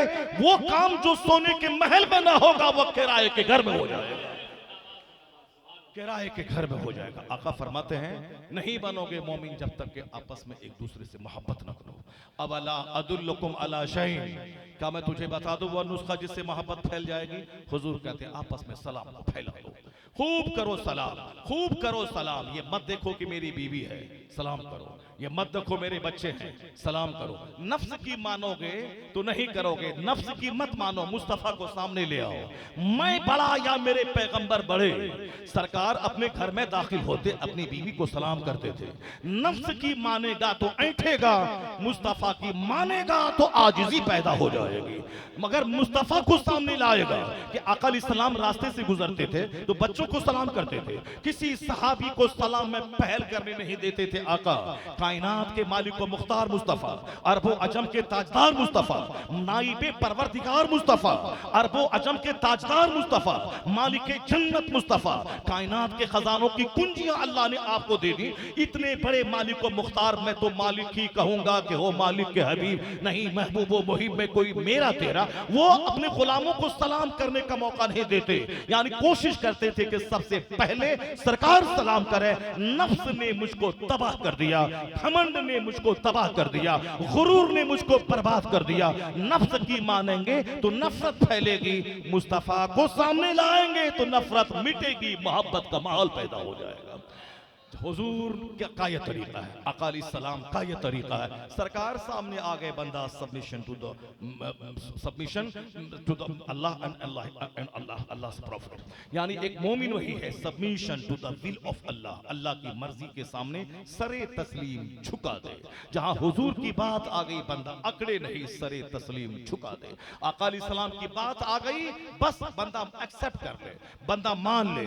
हुजूर से हट के हम सोचते हैं, इसीलिए इसीलिए इख्तलाफ, इसीलिए इंतशार है। अब जरा एक अखलाकी बात बीच में आ गई, इसलिए मेरी तकरीर थोड़ी तमहीदी तौर पर थोड़ी लंबी हो गई। अब मैं तकरीर का आगाज करता हूँ एजाज़ कुरान के ताल्लुक से, चूंकि मैंने टॉपिक मेरा वही है। आज मैं बता रहा हूँ, आज हमारे नौजवान मायूस हैं, हमारी बरादरी के लोग मायूस हैं, इस्लाम के फ्यूचर के ताल्लुक से लोग परेशान हैं। इस्लाम का मुस्तकबिल कैसा है, आने वाला दिन हमारा कैसा होगा। हमारे नेता लोग हमें नर्वस कर रहे हैं, हमारे मौलाना लोग भी हमें नर्वस करते हैं। मुसलमानों के चेहरे पे एक उदासी है, मुसलमानों के चेहरे पे एक मायूसी है, मुसलमान के चेहरे पे एक इन्फेरिटी कम्प्लेक्स का एहसास है। मैं कोशिश करूंगा आज कुरान करीम की 2-4 आयतों की तिलावत करके कि मायूसी अच्छी चीज नहीं है, आपका मुस्तकबिल तारीख नहीं है, आने वाला वक्त इतना उज्जवल है कि आने वाला वक्त किसी बंदर और भेड़ बकरी के पुजारियों के सुनहरे मुस्तकबिल का नहीं है। आने वाला वक्त मुस्तफा के गुलामों का है, आने वाला वक्त मदरसों का है, आने वाला वक्त कुरान पाक की तालीमात के आम होने का है। आने वाले वक्त में इस्लाम घटेगा नहीं, वहां इस्लाम पहुंचेगा जहां जहां अब तक इस्लाम नहीं पहुंचा। हर गली कूचे में इस्लाम पहुंचेगा, हर कच्चा पक्का घर में इस्लाम पहुंचेगा, अमेरिका से लेके हिंदुस्तान तक हर झोपड़ी में इस्लाम पहुंचेगा। ये मेरा अपना दावा नहीं है, जिस नबी का कलमा मैं पढ़ता हूं उस नबी मोहतरम का कौल है, उस नबी मोहतरम का फरमान है। मैंने इसीलिए कहा कि मुस्तफा से बड़ा कोई नहीं। जब उनसे बड़ा कोई नहीं तो उनसे बड़ी किसी की बात नहीं, उनसे अच्छी किसी की बात नहीं, उनसे सच्ची किसी की बात नहीं। हमारे नजदीक बड़ा वह है जो मॉल वाला है, हमारे नजदीक बड़ा वह है जो जमीन वाला है, हमारे नजदीक बड़ा वह है जो रुपया पैसा वाला है, हमारे नजदीक बड़ा वह है जो खूब 2-4-10 गाड़ी वाला है। मगर हुजूर ने क्या कहा, आका अलैहिस्सलाम जो इस रुए जमीन के सबसे महानतम इंसान, उनकी बोली सबसे ज्यादा बेटी, सबसे ज्यादा वजनदार, सबसे ज्यादा हिकमतों से भरी हुई उनकी बात, 14 सदियां गुजर जाने के बाद भी उनकी बात का वजन कम नहीं हुआ, उनकी बात का महत्व नहीं घटा। ऐसा लग रहा जैसे हुजूर आज के तनाजुर में बात कर रहे हैं, आज बयान कर रहे हैं। तो मैंने यही बात का आगाज वहां से किया था कि हुजूर बड़े तो हुजूर की सारी बात बड़ी। तो आका हमारे नजदीक बड़ा है पैसा वाला, हमारे नजदीक बड़ा है मॉल वाला, मगर हुजूर ने किसको सबसे अच्छा कहा? तो सरकार फरमाते हैं खैरुकुम मन तअल्लमल कुरान व अल्लमा, तुम में सबसे अच्छा वो है जो कुरान सीखता है दूसरों को सिखाता है। इसी एक हदीस को पढ़ने के लिए मैंने आधे घंटे की तमहीद बांधी है। मैंने आका अलैहिस्सलाम ने क्या फरमाया, खैरुकुम मन तअल्लमल कुरान व अल्लमा, तुम में सबसे अच्छा वो है जो कुरान सीखता है दूसरों को सिखाता है। The best among you is one who learns Quran and teaches it to others. तुम में सबसे अच्छा वो है जो कुरान सीखता है दूसरों को सिखाता है। इंजीनियर साहब अच्छे हैं, डॉक्टर साहब अच्छे हैं, बैरिस्टर साहब अच्छे हैं, मास्टर साहब अच्छे हैं, वो अपनी जगह अच्छे हैं, मगर सबसे अच्छे वो हैं जो कुरान पढ़ता है और दूसरों को पढ़ाता है। सबसे अच्छे वो है। हमने इंजीनियर को अच्छा कहा, मगर इन कुरान पढ़ने वालों को मुस्तफा ने अच्छा कहा, हुजूर ने अच्छा कहा है। जब जिसको सरकार सबसे अच्छे जिसको अच्छा कहते हैं वही सबसे अच्छा है। हमारे नजदीक ये कम पैसा कमाने वाले हैं, मगर आका फरमाते हैं इनको इनाम ये मिलेगा कि जन्नत में कहा जाएगा तू कुरान पढ़ता जा, और जहां कुरान की तिलावत खत्म होगी जन्नत में वही तेरी आखिरी मंजिल हो जाएगी। यानी वो जन्नत का इनाम है। दुनिया में इनाम क्या मिलेगा? दुनिया में इनाम ये मिलेगा कि आका अलैहिस्सलाम ने इनके लिए दुआ दे दी। क्या दुआ दे दी है? नद्दरल्लाहु अमरन मन समिअ मिन्ना हदीसन फबल्लगहु कमा समिअ। चूंकि आज एक एहसास कमतरी का दौर वक्त आ गया है कि उलमा कराम अब पैसे की वजह से अपने आप को मायूस समझते हैं कि मेरे पास पैसे नहीं, और आम लोग भी पैसे के नजरिए की वजह से इनको हकीर समझते हैं, कोई बेटे देने को तैयार नहीं है। मगर मेरे नजरिए से आप जरा सोचिए, इस्लामी नुक्ते नजरिए से, इस्लामी नुक्ते नजर से इनका मकाम इतना बुलंद है। आपके पास 50 फैक्ट्री है, फैक्ट्री के ओनर आप हैं, मैनेजर आप हैं, आप साहब कैपिटलिस्ट हैं, आप ताजिर हैं, आप उद्योगपति हैं, मगर नाइबे पैगंबर इस रुए जमीन के सबसे अहम तरीन इंसान, अब खुदा के बाद सबसे अफजल पैगंबर आजम की जात गिरामी बाद अज खुदा बुजुर्ग तुई किस्सा मुख्तसर, तो उनका नाइब होना, प्रधानमंत्री का नाइब होना, प्रिंसिपल का नाइब होना, शेखुल जामिया का नाइब होना, डॉक्टर का नाइब होना, और है जो कायनात के मालिक व मुख्तार मुस्तफा हैं उनका नाइब होना, ऐसा ही लाजवाब मनसब है जैसे मुस्तफा लाजवाब उनका नाइब भी लाजवाब। मैं किसी 50 फैक्ट्री के ओनर को नाइबे पैगंबर नहीं कह सकता, 1000 जमीन के जोतने वाले को नाइबे पैगंबर नहीं कह सकता। नाइबे पैगंबर वही है, रहे किराए के घर में, रहे उसकी चप्पल टूटी, रहे फटा पुराना कपड़ा, मैं कुरान हदीस का इल्म सीने में है तो वही नाइबे पैगंबर है। और नाइबे पैगंबर होने का एजाज इतना बड़ा है कि बंदा मस्त रहेगा। आका अलैहिस्सलाम ने जो हमें अपना नाइब कहा है, जो इल्म हासिल करें, जो इल्म की खिदमत करें, जो कुरान पढ़ें दूसरों को सिखाएं, जो हदीस पढ़ें दूसरों तक पहुंचाएं। अब इस पर अगर नजर रहेगी तो बंदा नमक रोटी खाने के बाद भी अपने आप को ताजदार समझेगा। किराए के घर में रहने के बावजूद भी कभी वो डिप्रेशन का शिकार नहीं होगा। डिप्रेशन का शिकार हो कौन? बेंगलोर का इंजीनियर जो 2 लाख महीना कमाता था, लेकिन अपनी बीवी की वजह से वो सुसाइड करके मर गया। डिप्रेशन का करे कौन? जो बंबई का एक्टर जो नाच करके करोड़ों रुपए फिल्म में नाच के कमाता है, मगर करोड़ों के घर में रहने वाला वो फांसी के फंदे पे लटक रहा है। मायूसियत का शिकार हो वो जो आईएएस ऑफिसर था 1985 के ग्रुप का आईएएस ऑफिसर जो दिल्ली में आईएएस ऑफिसर था और अपनी आखिरी तनख्वाह पाने वाला था, यानी बिल्कुल रिटायरमेंट के करीब पहुंच रहा था। उसको एक एहसास सता रहा था कि मैं मेरी काबिलियत की वजह से जिस पोस्ट के मैं काबिल था, मुझको हमेशा नजरअंदाज किया गया, मुझको वो ओहदा नहीं दिया गया। आईएएस ऑफिसर डीएम रैंक का आदमी वो जहर खा के मर गया इसीलिए कि मुझको नजरअंदाज किया गया, अनदेखी की गई। उनके दोस्तों ने बताया कि साहब ये आईएएस ऑफिसर अपने घर में पंखे पे चादर लगा के गले में लटका के वो मर गया। उसकी बीवी दोपहर में गई तो उसकी लाश पंखे से लटक रही थी। ये कौन? चपरासी नहीं, ठेला चालक नहीं, कांदा बेचने वाला नहीं, लहसुन प्याज बेचने वाला नहीं, ट्यूशन पढ़ाने वाला नहीं, पान की दुकान करने वाला नहीं, आईएएस ऑफिसर। हिंदुस्तान में सबसे पॉश जॉब है आईएएस ऑफिसर होना। आईएएस ऑफिसर ही होते हैं जो हर डिस्ट्रिक्ट के मालिक डीएम होते हैं, जो बहुत बड़ी डिपार्टमेंट के चीफ होते हैं। आईएएस ऑफिसर प्राइम मिनिस्टर के दफ्तर में वह बड़े ओहदे पे होते हैं। आईएएस ऑफिसर उससे बड़ा कोई जॉब इंडिया में नहीं है। एक डिस्ट्रिक्ट का मालिक, प्रधानमंत्री आज है कल इलेक्शन हार जाएंगे, चले जाएंगे बैकफुट पर। आप साहब मंत्री हैं, आप आज इलेक्शन हार गए, चले गए आप सड़क पे। आप एमएलए हैं, कल हार गए, आप सड़क छाप हो गए। मगर एक डीएम जब तक रिटायरमेंट न करे वो 60 साल तक एक डिस्ट्रिक्ट का डीएम रहेगा। अगर आप दुश्मनी उससे कर रहे हैं, आप मंत्री हैं, तो उसको डिस्ट्रिक्ट मजिस्ट्रेट के पद से हटा करके उसको आप सेक्रेटरीट बुला लेंगे आप, मगर वो ओहदा आईएएस ऑफिसर कहलाएगा हमेशा वो।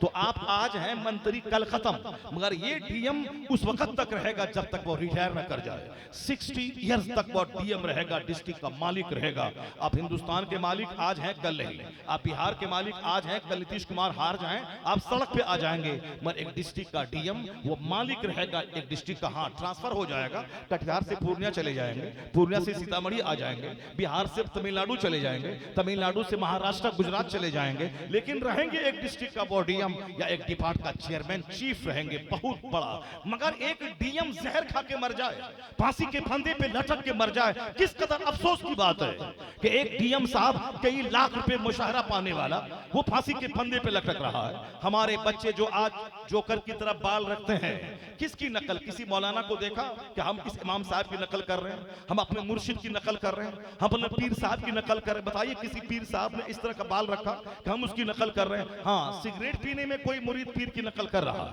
मगर बाल रखने में नकल नहीं करता है, क्योंकि कोई पीर को मैंने नहीं देखा तो इस तरह से साफ फौजी कट बाल रख रहा हो या जोकर कट बाल रख रहा हो, हमने नहीं देखा। पीर को हमने देखा, वह जुल्फ रखते हैं, सुन्नती बाल रखते रखते हैं या फिर पूरे सर के बाल बराबर रखते हैं, बाल मूंदते हैं। मैंने ये तो देखा, मगर मेरी आज तक मैंने किसी पीर को नहीं देखा कि साहब जोकरों की तरह वो बाल रखते हो। हाँ, अगर बाल बना रखते हो, मेरी नजर से नहीं वो गुजरे हैं तो वो जाने, उनका काम जाने, मगर मैंने तो नहीं देखा। अलबत्ता हाँ, ये देखा है मैंने, एक पीर साहब 100 बार सिगरेट पीते हैं डेली, ये तो देखा है। एक पीर साहब की गोद में साहब 25-30 रजनीगंधा का पुड़िया है, ये तो मैंने देखा है। उसके बावजूद उनके मुरीद उनको रजनीगंधा देते हैं उसको कि मेरे पीर को पुड़िया बहुत पसंद है, मेरे पीर को सिगरेट बहुत पसंद है। जैसा पीर वैसा मुरीद, जैसा पीर वैसा मुरीद, जैसी रूह वैसा फरिश्ता।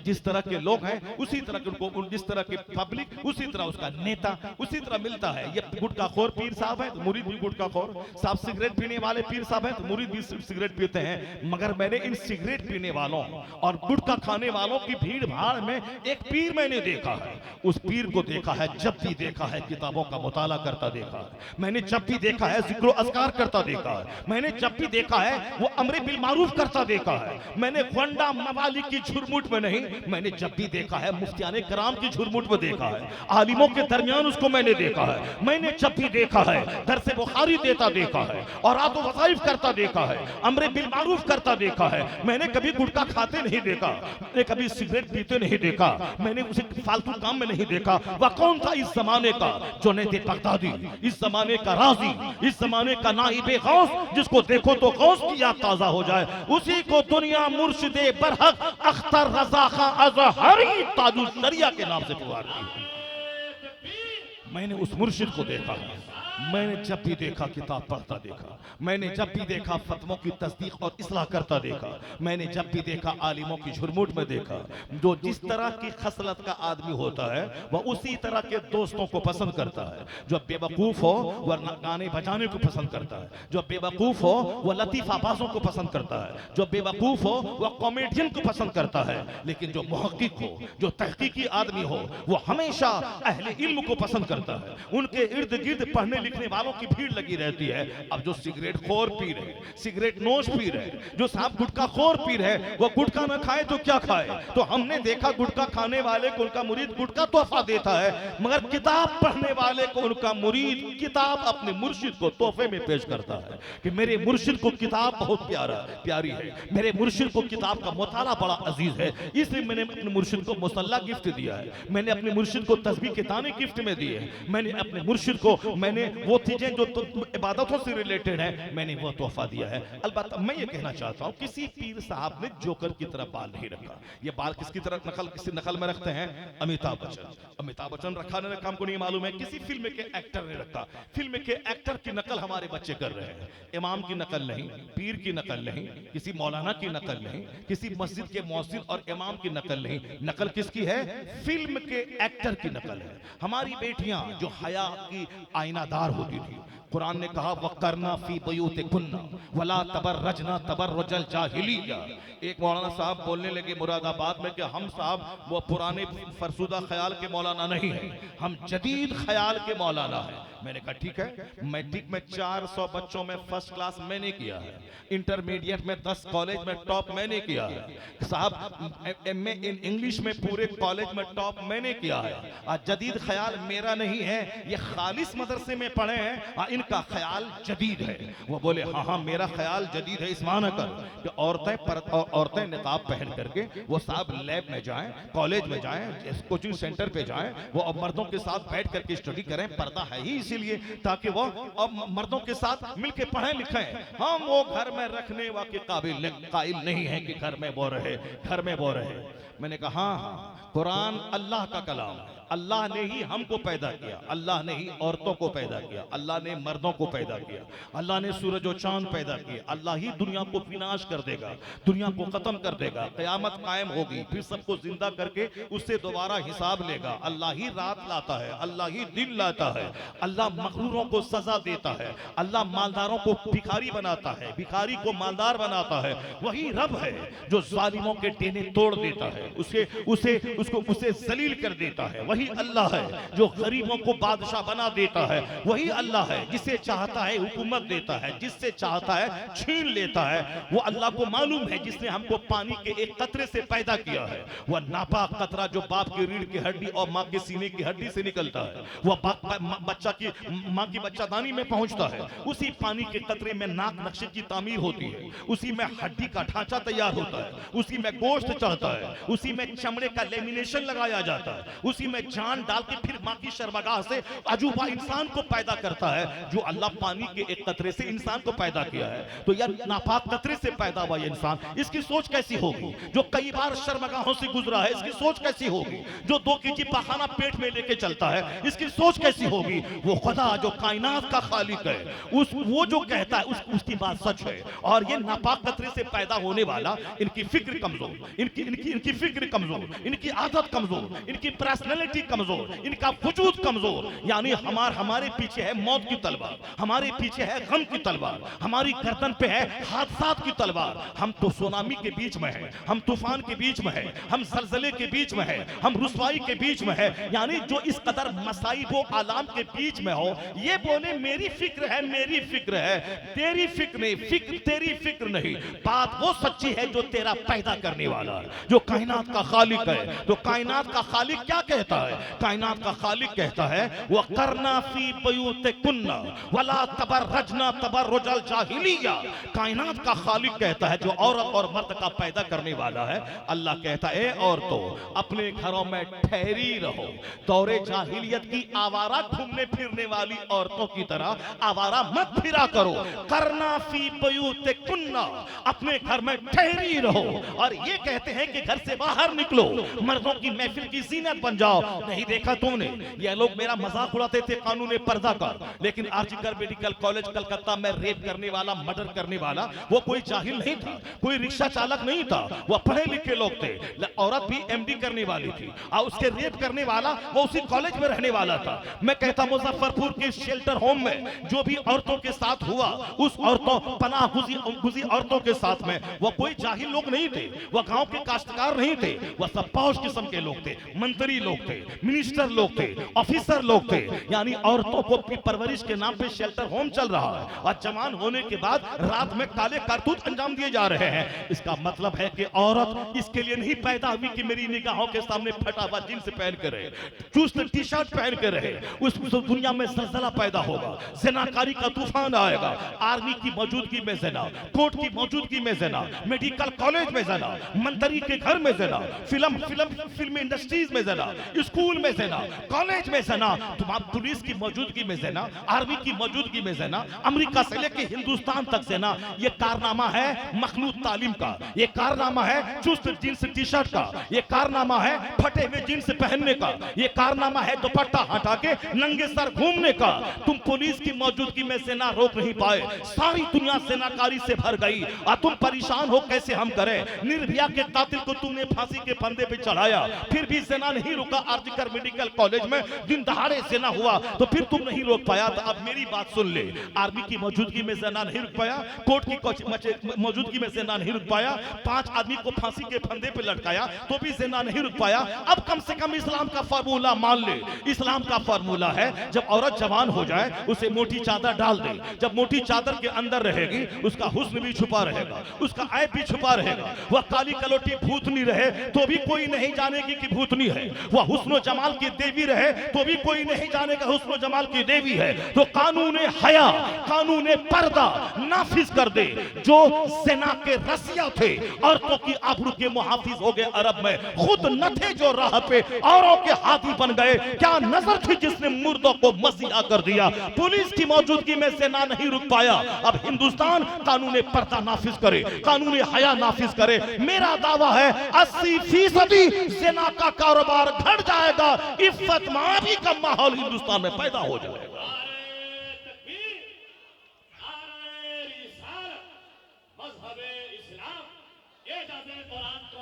अपनी सोच नहीं काम करेगी। बात वही जो अल्लाह की बात है, बात वही जो अल्लाह के रसूल की बात है। अल्लाह रसूल की बात को हाँ सच है मगर इस दुनिया में नहीं चलेगा। जैसे मुसलमान भी कहते हैं हाँ हाँ कुरान सच है, मगर इस दुनिया में कौन मानता है, कौन उस पर चलेगा। हुजूर सच कहते हैं, मगर इस जमाने में कौन हुजूर की बात पे चलने वाला है। अगर सच माने तो व्यापार नहीं होगा, झूठ नहीं बोले तो कारोबार नहीं चलेगा। तो हमने अपने हाथों रुसवाई को खरीदा है, जिल्लत हमने खुद से मोल ली है, रुसवाई हमने खुद से खरीदी है, हमने खुद तबाही को दावत दिया है। हम दौलतों के अंबार पे बैठ के भी हम जलील हैं, ये इसके जिम्मेदार हम खुद हैं। अल्लाह ने जिसको पैदा किया ये अपने मनमाने ढंग से जीना चाहता है। अल्लाह के रसूल को जिसके लिए मॉडल बना के भेजा गया, उस मॉडल से हट के फिल्म एक्टर को अपने लिए मॉडल मान रहे हैं। मैं कहता हूं मेरे बच्चे, मेरे लाल, मेरे लाडले, तुम जिसकी नकल करके जोकर की तरफ बाल रखता है, तुमने कभी देखा सुशांत सिंह राजपूत जैसा खूबसूरत, स्मार्ट, लीन एंड थीन नौजवान, वो उन्होंने अपने घर में करोड़ों के फ्लैट में समंदर के किनारे बंबई में फांसी के फंदे पे लटक गया। क्या क्या गम था, क्या टेंशन था, क्या परेशानी थी। फिल्म इंडस्ट्रीज में काम करता था, 5 साल में एक फिल्म बना देता, 50 करोड़ रुपए कमा लेते, आराम से खाता पीता, अमेरिका घूमता, ब्रिटेन घूमता, फ्रांस घूमता, मलेशिया जाता, थाईलैंड जाता, घूमता रहता। लेकिन कुछ तो है कि अरबों की मौजूदगी में फांसी के फंदे पे लटक क्यों गए। कुछ तो है, वजह तो है। हम साहब, एक औरत डीएम थी कर्नाटका की, उसका शौहर भी डीएम था, मगर उन्होंने इदारे शरिया में उन्होंने केस दायर किया कि हम इससे खोला चाहते हैं। ये बता दीजिए कि खोला चाहने का क्या मतलब है। अगर हम डीएम, मेरी बीवी चपरासी है, चलो मेल नहीं खाएगा, या हमारी बीवी डीएम है, मैं चपरासी हूं, मैं मास्टर हूं, मैं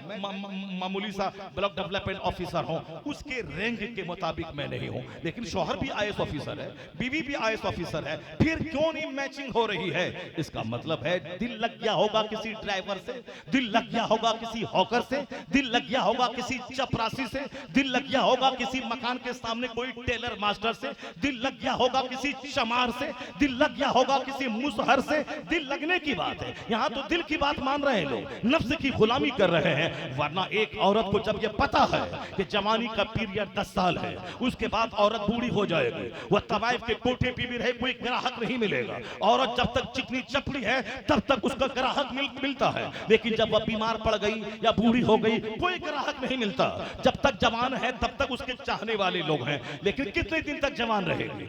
एक मुसलमान की बेटी एक काफिर के साथ भाग गई, अब काफिर के साथ भाग गई, काफिरा हो गई। ये दुनिया की जवानी तो 10 साल रहेगी, उसके बाद या तो शौहर उसके 50 टुकड़े करके उसको गटर में डाल देगा, जैसे आमतौर पर डाला जाता है, या उसको तवाइफ के कोठे पे बेच के शौहर भाग जाएगा, या उसको 10 दिन होटल में उसके जिस्म को नोच कर उसको बेसहारा होटल में छोड़ के वह भाग जाएगा। आए दिन इस तरह की खबरें मिल रही है। एक मुसलमान की बेटी नागपुर की बिलावलपुर के ढाबा वाले गैर मुस्लिम से मोहब्बत करी, उनसे शादी नहीं। भाई मोहब्बत का कोई मजहब नहीं होता है, मोहब्बत है, दोनों के बदन में ब्लड एक जैसा है, मोहब्बत है। ये मौलाना लोग कैसी पुरानी बातें करते रहते, मोहब्बत है। मोहब्बत करी, उनके साथ गई, खूबसूरत थी, उनके बदन को निचोड़ा, 1 महीने के बाद गला दबा के जबलपुर के नाले में उसको डाल दिया गया। मोहब्बत के नाम पे एक चौराहे पे ले जाके उसको बेसहारा छोड़ के 10 दिन होटल में रख के निचोड़ के भाग। कई लाख बेटियां उसको दुबई के झांसे में यहां से भगा के लोग ले गए, वहां 2-4 महीने लिव इन में रहा, उसके जी भर गया, उसे तवाइफ के कोठे पे होटल में बेच करके उसका आशिक फिरार हो गया।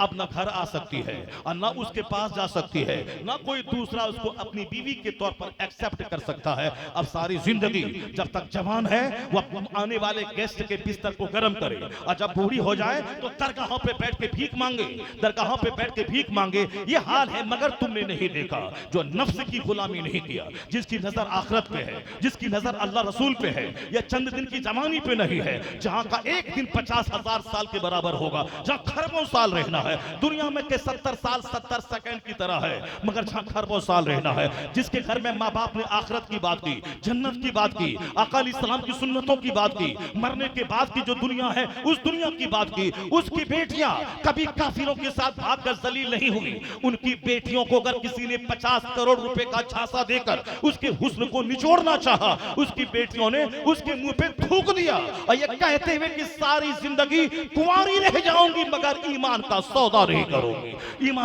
नहीं करूंगी। ये वो बेटियां बोल रही हैं जिस बेटी की खुट्टी में इस्लाम पिलाया गया है, जिसको बताया गया है यह दुनिया की जिंदगी 4 दिन की है, यह पानी का बुलबुला है, असल जिंदगी मरने के बाद की है, जहां का एक दिन 50,000 साल के बराबर है। दुनिया की जिंदगी पानी का एक कतरा है, आखिरत मिस्ले समंदर के है। तो एक कतरा पानी के लिए लालायित होना, इसी को रंगीन बनाने के लिए खरबों साल की जन्नत को जला के राख कर देना, ये कहां की अक्लमंदी है। दुनिया में मकान मिले ना मिले, यहाँ शादी हो ना हो, यहाँ नफ्स पे कंट्रोल रखे, यहाँ की सारी ख्वाहिशात अधूरी है, यहाँ का मकान अधूरा है, यहाँ की सारी कामयाबी अधूरी है, यहाँ की सारी तरक्की अधूरी है। अगर जन्नत मिल गई वही कामयाब और बामुराद है, वरना दुनिया की कामयाबी आज है कल जिल्लत है, आज बादशाहत है कल फकीरी है, आज तंदुरुस्ती है कल बीमारी है, आज इज्जत है कल ज़लील हो गए। दुनिया में हर लम्हे लम्हे में मुसीबतों का अंबार छुपा है। तो जिसकी पैरवी तुम कर रहा है वह फांसी के फंदे पे लटक रहा है। आईएएस ऑफिसर फांसी के फंदे पे लटक रहे हैं, वह 10 लाख कमाने वाला बम्बई का इंजीनियर वह फांसी के फंदे पे लटक रहा है। और हर साल कई नौजवान जो कोटा में नीट की तैयारी करते हैं, हर महीने उसकी लाशें उसके हॉस्टल से निकलती है। ये कौन थे जिसकी तमन्ना थी कि मैं डॉक्टर बनूंगा, नीट निकालूंगा, मगर उसको लगा कि मैं नहीं निकाल पाऊंगा, मैं माँ बाप की तमन्ना पूरी नहीं कर पाऊंगा, तो चलो जहर खा के मैं मर जाता हूँ। या डिप्रेशन के शिकार हुए, जहर खा के मर गए। हर महीने 2-4 लाशें कोटा राजस्थान में जहाँ कोचिंग सेंटर का हब है वहां से 10 लाशें निकलती है। ये वह लोग हैं जो मायूसियत के शिकार हो गए, यह वह लोग हैं जो साफ डिप्रेशन के मरीज हो गए। दूसरों का मुंह देखेगा यही हश्र होगा।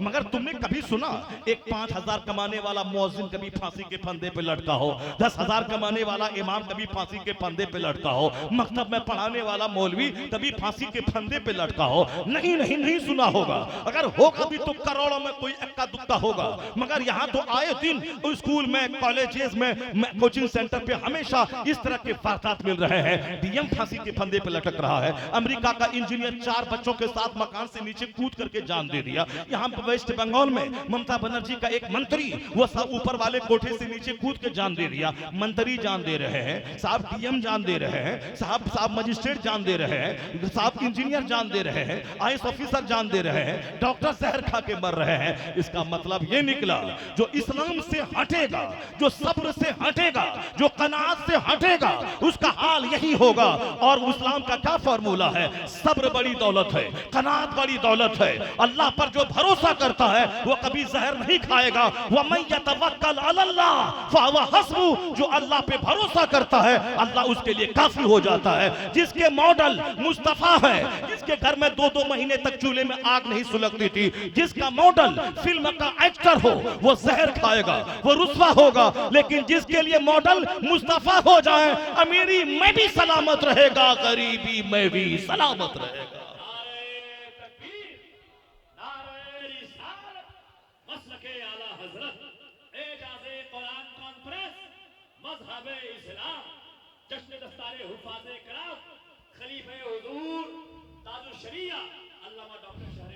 इसलिए कभी किसी फिल्म एक्टर को अपना मॉडल नहीं बनाना, कभी किसी लीडर को अपना मॉडल नहीं बनाना, कभी किसी डीएम का अपना मॉडल नहीं बनाना।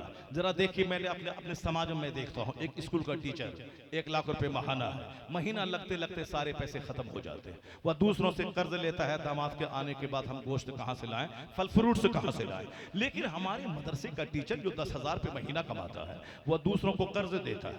मस्जिद का इमाम जो 10,000 कमाते हैं, इनका चेहरा हरा भरा रहता है। जरा इनका जुब्बा देखे, जरा इनकी बरकाती टोपी देखे, जरा इनके जैकेट देखे। 1,000 बीघा जमीन का जोतने वाला उसका जैकेट जैसे तैसे। इनकी सदरी को देखें, इनके जैकेट को देखें, इनके जुब्बा को देखें, इनकी टोपी को देखें। ये शमामा लगाते हैं, ये मुश्क अंबर लगाते हैं, ये ऊद लगाते हैं, ये कस्तूरी लगाते हैं। एक डीएम कस्तूरी के लिए तरसता है, एक साहब हाई स्कूल का टीचर, कॉलेज का प्रोफेसर वह कस्तूरी के लिए तरसता है। वो मौलाना साहब को कहता है बहुत जबरदस्त सेंट आपके बदन से जरा हमको दे दीजिए। अभी कल मैं रांची में था, परसों, तो रांची में एक शख्स ने बोला जबरदस्त अतर आपका है, ऐसा लगता है दिन भर पूरा घर महकता रहता है, जरा वो हमको वो शीशी दे दिए जाए। ये बताइए कि साहब इसके आमदनी कितनी है? 10,000, मगर मुश्क लगाते हैं, कस्तूरी लगाते हैं, चेहरा हरा भरा रहता है, कभी गोरा चेहरा काला नहीं होता है। आखिर की खुशहाली का क्या राज है? वहां डीएम है जहर खा के मर रहे हैं, वहां साहब इंजीनियर है जहर खा के मर रहे हैं, और यहाँ 10,000 रुपए में मस्त है, जबरदस्त आयरन वाला कपड़ा और जबरदस्त चेहरे पे हरियाली, आंखों में में सुरमा। ये हरियाली का राज क्या है? एक राज यही है कि इनके पास सब्र है, इनके पास कनात है, इनके पास ज्यादा मॉल बनाने, जमीन खरीदने की चाहत और ललक नहीं है। वहां 1 करोड़ रुपया है और 2 करोड़ की जमीन का सौदा कर लिया। 1 करोड़ तो अपने पास है, 1 करोड़ कहां से लाएंगे? 10 लाख इनसे, 10 लाख उनसे, 10 लाख उनसे। अब सारी जिंदगी इसकी टोपी उसको सर, उसकी टोपी उसके सर, सारी जिंदगी परेशान, मकरूज कभी खुश नहीं रहेगा। अब इनको ना मॉल बनाने की चाहत है, ना जमीन खरीदने का शौक है, ना गाड़ी खरीदने का शौक है, जो आमदनी उसी में मस्त है। और दूसरी सबसे बड़ी बात यह है कि सबसे अच्छा वो जो कुरान सीखे और सिखाए। और दूसरी हदीस मुस्तफा ने ये फरमाई कि अल्लाह उसे हरा भरा रखे। न तरल्लाहु अमरन मन समिअ मिन्ना हदीसन फबल्लगहु कमा समझना। गौर से सुनिएगा, इनकी हरियाली का राज क्या है? बज़ाहिर राज है सब्र, बज़ाहिर राज है कनात, बज़ाहिर राज है तवक्कुल, लेकिन इनकी हरियाली के पीछे मुस्तफा की दुआ है। जो कायनात के मालिक को मुख्तार है, उसने दुआ दे दी है कि इनका काम क्या है? जुमा के दिन हुजूर ने ये कहा, इनका काम है महफिल मिलाद में हुजूर ने ये कहा, इनका काम है ईदैन के खुतबे में हुजूर ने ये कहा, सीरत की मजलिसों में हुजूर ने ये कहा। जो हुजूर का पैगाम आम करते हैं, हुजूर का पैगाम फैलाते हैं, तो हुजूर ने इनको दुआ दे दी। न तरल्ला, अल्लाह मेक हिम ग्रीन, अल्लाह उसे हरा भरा रखे जो मेरी हदीस सुनता है, दूसरों को सुनाता है। जो मेरी हदीस सुनता है और दूसरों को सुनाता है, यही मुस्तफा की दुआ है, जिसकी वजह से अइम्मा मुस्कुराते हैं, उलमा मुस्कुराते हैं, मशाइख मुस्कुराते हैं। जहां सब्र है वहीं मुस्कुराहट है, जहां कनात है वहीं बेनियाजी है, जहां हुजूर की दुआ है वहीं हरियाली है। अरबों कमाने के बाद खुदकुशी, जहर कुरानी, अरबों कमाने के बाद सुसाइड, और यहाँ एक मामूली कमाई के बाद कोई सुसाइड नहीं, बल्कि मस्ती भरी जिंदगी है। पता ये चला, कोई नेता को देखेगा बर्बाद हो जाएगा, फिल्म एक्टर को देखेगा बर्बाद हो जाएगा, दुनियादारों को अपना मॉडल बनाएगा बर्बाद हो जाएगा। जो मुस्तफा को अपना मॉडल बनाए, वो मालदार हो तो भी आबाद रहेगा, किराए के घर में रहे तो भी आबाद रहेगा। कि मोहम्मद से वफा तूने तो हम तेरे हैं, ये जहां चीज है क्या लोहो कलम तेरे हैं। दोनों जहान की कामयाबी मुस्तफा की गुलामी में पिना है। अब जरा आइए, आपकी तवज्जो बनी हुई, आप गौर से मेरी बात सुन रहे हैं। अगरचे मुझको 1 घंटे से ज़्यादा नहीं बोलना चाहिए, लेकिन हमारे दोस्त अहबाब का मशवरा होता है कि साहब आप इतना क्यों बोलते हैं। अभी फरवरी का महीना कल से शुरू होने वाला, 1 से लेकर 28 तारीख तक 32 तकरीरें मुझको करनी है, अगर अल्लाह ने हयात से रखा। 32 तकरीरें नोट हैं, एक दिन में 2-2 तकरीरें हैं। जैसे 17 को मैं दिन में क्लियर शरीफ में दिन में बोलूँगा, रात में मैं साहब वहाँ की जो राजधानी है, मैं वहाँ उत्तराखंड की जो राजधानी है मैं वहाँ बोलूँगा। अब इस तरीके से एक दिन में यहाँ, रात में वहाँ, या एक रात में 12 बजे से पहले यहाँ, 12 बजे के बाद वहाँ। अब रोजाना जो 2 घंटे बोलूँगा, हाल क्या होगा। लेकिन नहीं, अल्हम्दुलिल्लाह मैंने जनवरी के महीने में 28 से लेकर 29 तकरीरें मैंने की हैं। अब इसके बावजूद भी मैं 2-2 घंटे तकरीर करने के लायक हूँ, और मैं आपके सामने खिताब कर रहा हूँ। ये भी एक इस्लामी ताकत है। जो आदमी 10 मिनट बोलते हैं नेता, आवाज फंसती है। इलेक्शन के मौके पर राहुल जी खटाखट खटाखट टकाटक टकाटक बोलते थे, आवाज लगी, सिगरेट साहब गए, आप साहब गेस्ट हाउस में गए, वहां दवाई इस्तेमाल की, और साहब तेजस्वी यादव जी खटाखट टकाटक ये सारी बातें बोलते थे, और साहब परेशान हो गए, बिल्कुल दुबले पतले हो गए। आप एक दिन में 10-10 सभा कर रहे हैं, आराम से 10 मिनट बोल रहे हैं, दवाई इस्तेमाल कर रहे हैं, मेडिसिन इस्तेमाल कर रहे हैं, मगर यहाँ 2-2 घंटे आपका बंदा खिताब कर रहा है। क्लास में 5-5 घंटे एक शेखुल हदीस बच्चों को पढ़ा रहा है, मगर उसके बावजूद आवाज इसकी नहीं लगती है, उसके बावजूद ये बिल्कुल पूरी तरह से तरोताजा रहते हैं। इसका राज क्या है? वह थकते हैं 5 मिनट बोलकर, इसलिए कि वहां पे झूठ है, वहां झूठ है, इसीलिए थकावट है। लेकिन जहां सच है, जहां हक है, जहां कुरान बोला जाता है, जहां हदीस बोला जाता है, वहां पे बोलता चला जाता है, रूहानी ताकत मिलती चली जाती है।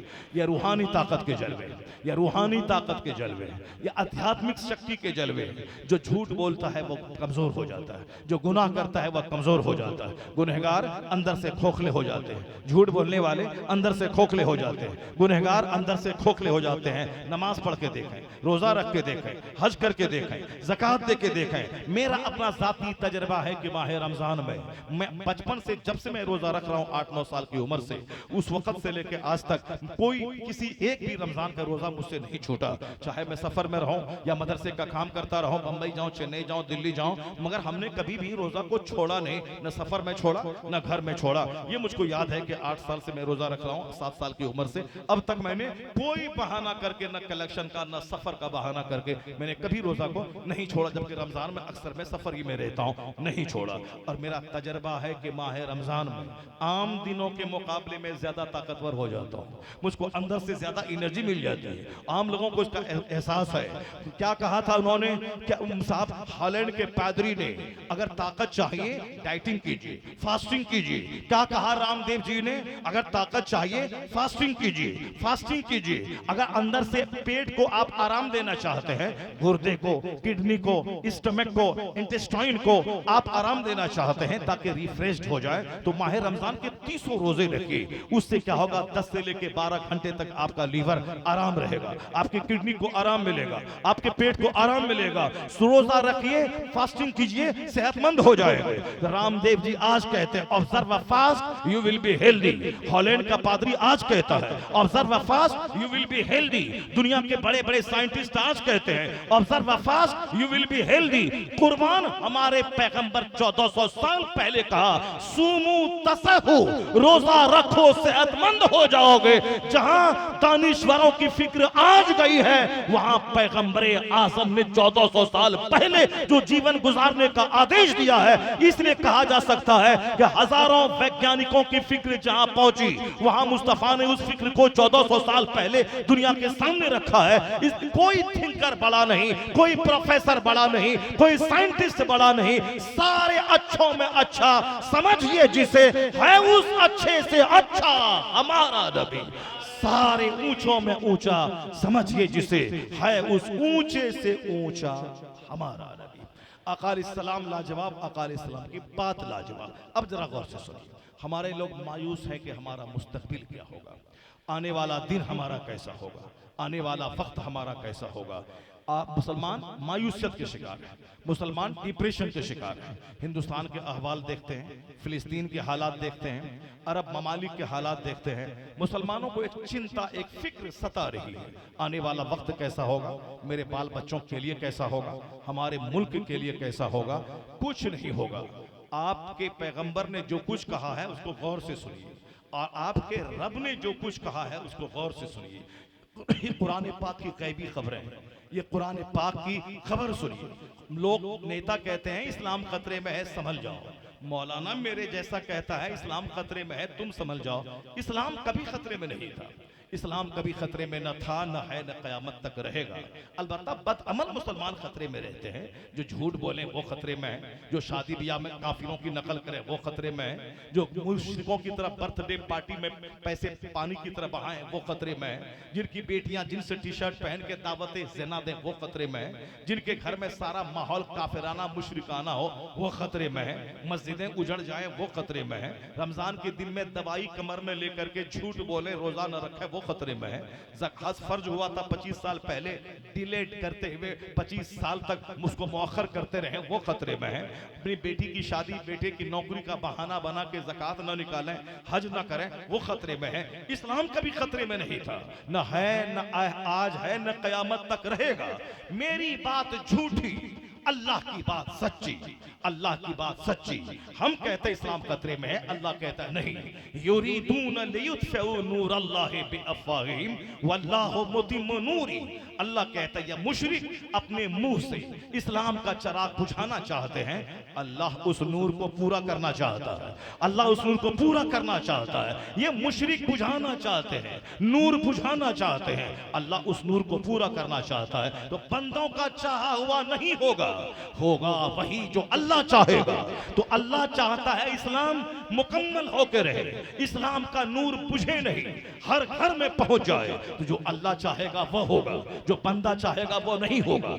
यह हजार एड़ी चूटी का जोर सर्फ करे नहीं होगा। नहीं, तुमने देखा आज की तारीख में कहा था 3 दिन में मैं गाजा तबाह कर दूंगा, 3 दिन में हमास के नौजवानों को मैं नहीं जिंदा नहीं छोड़ूंगा, 3 दिन में। मगर आज आंखें फटी हैं सारी दुनिया की। 16 महीने गुजर जाने के बाद आज उसी उजड़े हुए उस शहर में जहां के मकान मलबे में तब्दील हो गए, मगर हमास की चमचमाती हुई कारें, उसका मोटा मोटा जिस्म, उसका महंगा हथियार सारी दुनिया वालों को बता रहा है कि जो 3 दिन में मिटाने का सपना देखा था, 16 महीने के बाद वह नौजवान जिंदा है, वह शान से जिंदा है, उसकी ताकत जिंदा है। मकानात तो गिर गए मगर ईमान जिंदा है। पता ये चला कि काफिरों का चाहा हुआ नहीं होता है। दुनिया ने देखा बम की ताकत, हिरोशिमा पे इतना बम नहीं गिरा जितना फिलिस्तीन पे गिराया गया, नागासाकी पे इतना बम नहीं गिरा जितना फिलिस्तीन पे गिराया गया। मगर इतने बम गिराने के बावजूद ये जिंदा है। इस बात की दलील है कि जहां बम की ताकत फेल हो जाए वहां ईमान की ताकत अंगड़ाइयां लेती है, ईमान की ताकत अंगड़ाइयां लेती है। फिलिस्तीन के मुसलमानों का जज्बा यह ईमानी ताकत है। दुनिया के मुसलमान कहते थे क्यों लड़ना था, क्यों जाना था, क्यों अटैक करना था, जबकि रोजाना 50 लोग मारे जा रहे हैं, रोजाना मस्जिद अक्सा में मारे जा रहे हैं, रोजाना वेस्ट बैंक में मारे जा रहे हैं। मगर एक तरफा जब रोजाना मार ही रहा है, मरना ही है तो चलो आर पार की जंग हो जाए। मगर लोग कहते थे कि खुद से आपने सांप के मुंह में उंगली डाला है, खुद से आप गए हैं। लेकिन आज 200 करोड़ मुसलमानों का सीना फख्र से चौड़ा है, 200 करोड़ मुसलमानों का सीना फख्र से चौड़ा है। उन मुजाहिदीन के कारनामों को देखकर, मुजाहिदीन तो एक बहाना है, असल तो यही है कि दुश्मन चाहे हजार इस्लाम मिटाना चाहे, दुश्मन मिट जाएगा, इस्लाम नहीं मिटेगा। इस्लाम मिटने नहीं आया है, इस्लाम कुफ्र मिटाने आया है, इस्लाम शिर्क मिटाने आया है। पहला दिन एक बंदा ने कलमा पढ़ा था, 4 बंदे शामिल हुए, 40 बंदे 3 साल में शामिल हुए, 3 साल में 40 लोगों ने कलमा पढ़ा। मुशरिकों ने कहा मैं इस्लाम मिटा दूंगा, 4000 लोगों ने कलमा पढ़ लिया। मुशरिकों ने जीना मुश्किल कर दिया, मक्का छोड़ने पर मजबूर किया। 3 साल तक अबू तालिब की घाटी में मुसलमानों को कैद कर दिया, दाना पानी बंद कर दिया, अपने शहर में रहना मुश्किल कर दिया। उन मुश्किलात के बीच से गुजरते हुए इस्लाम ऐसा मुस्कुराता रहा, बोला मिटा देंगे। 4000 थे, 4 लाख लोगों ने कलमा पढ़ लिया। फिर बोला मिटा देंगे, 4 करोड़ लोगों ने कलमा पढ़ लिया। फिर बोला मिटा देंगे, 40 करोड़ लोगों ने कलमा पढ़ लिया। बहुत सारे ताकतवर आए मिटाने के लिए। आज से 100 साल पहले मुसलमानों को इतना मारा, वो गाजर मूली की तरह काट दिया ताकि अजान की आवाज बंद हो जाए, मस्जिदें वीरान हो जाए। अल्हम्दुलिल्लाह जब जुल्म बढ़ता रहा, तकलीफें बढ़ती रही, मुसलमान मुस्कुराता रहा। आज 200 करोड़ लोग हैं जिसके नाम के साथ लफ्ज़ मोहम्मद जुड़ा हुआ है। ये मोहम्मद एहसन, ये मोहम्मद कमर, ये मोहम्मद तौसीफ, ये मोहम्मद कमर, ये मोहम्मद अबू बकर, ये मोहम्मद अहमद, या 200 करोड़ मोहम्मदी फौज। पहला दिन 4 लोगों ने कलमा पढ़ा था और आज 200 करोड़ लोग हैं। इस बीच में आंधियां आती रही, इस बीच में तकलीफें आती रही, दुश्मनी बढ़ती रही, मुसलमानों को मारा जाता रहा। मगर इस्लाम वो पौधा बन के निकला कि जितनी दुश्मनी बढ़ती गई, मुस्तफा के गुलामों की तादाद में इजाफा होता चला गया। है नूरे खुदा कुफ्र की हरकत पे खंदाजन, फूकों से यह चराग बुझाया ना जाएगा। अगर कोई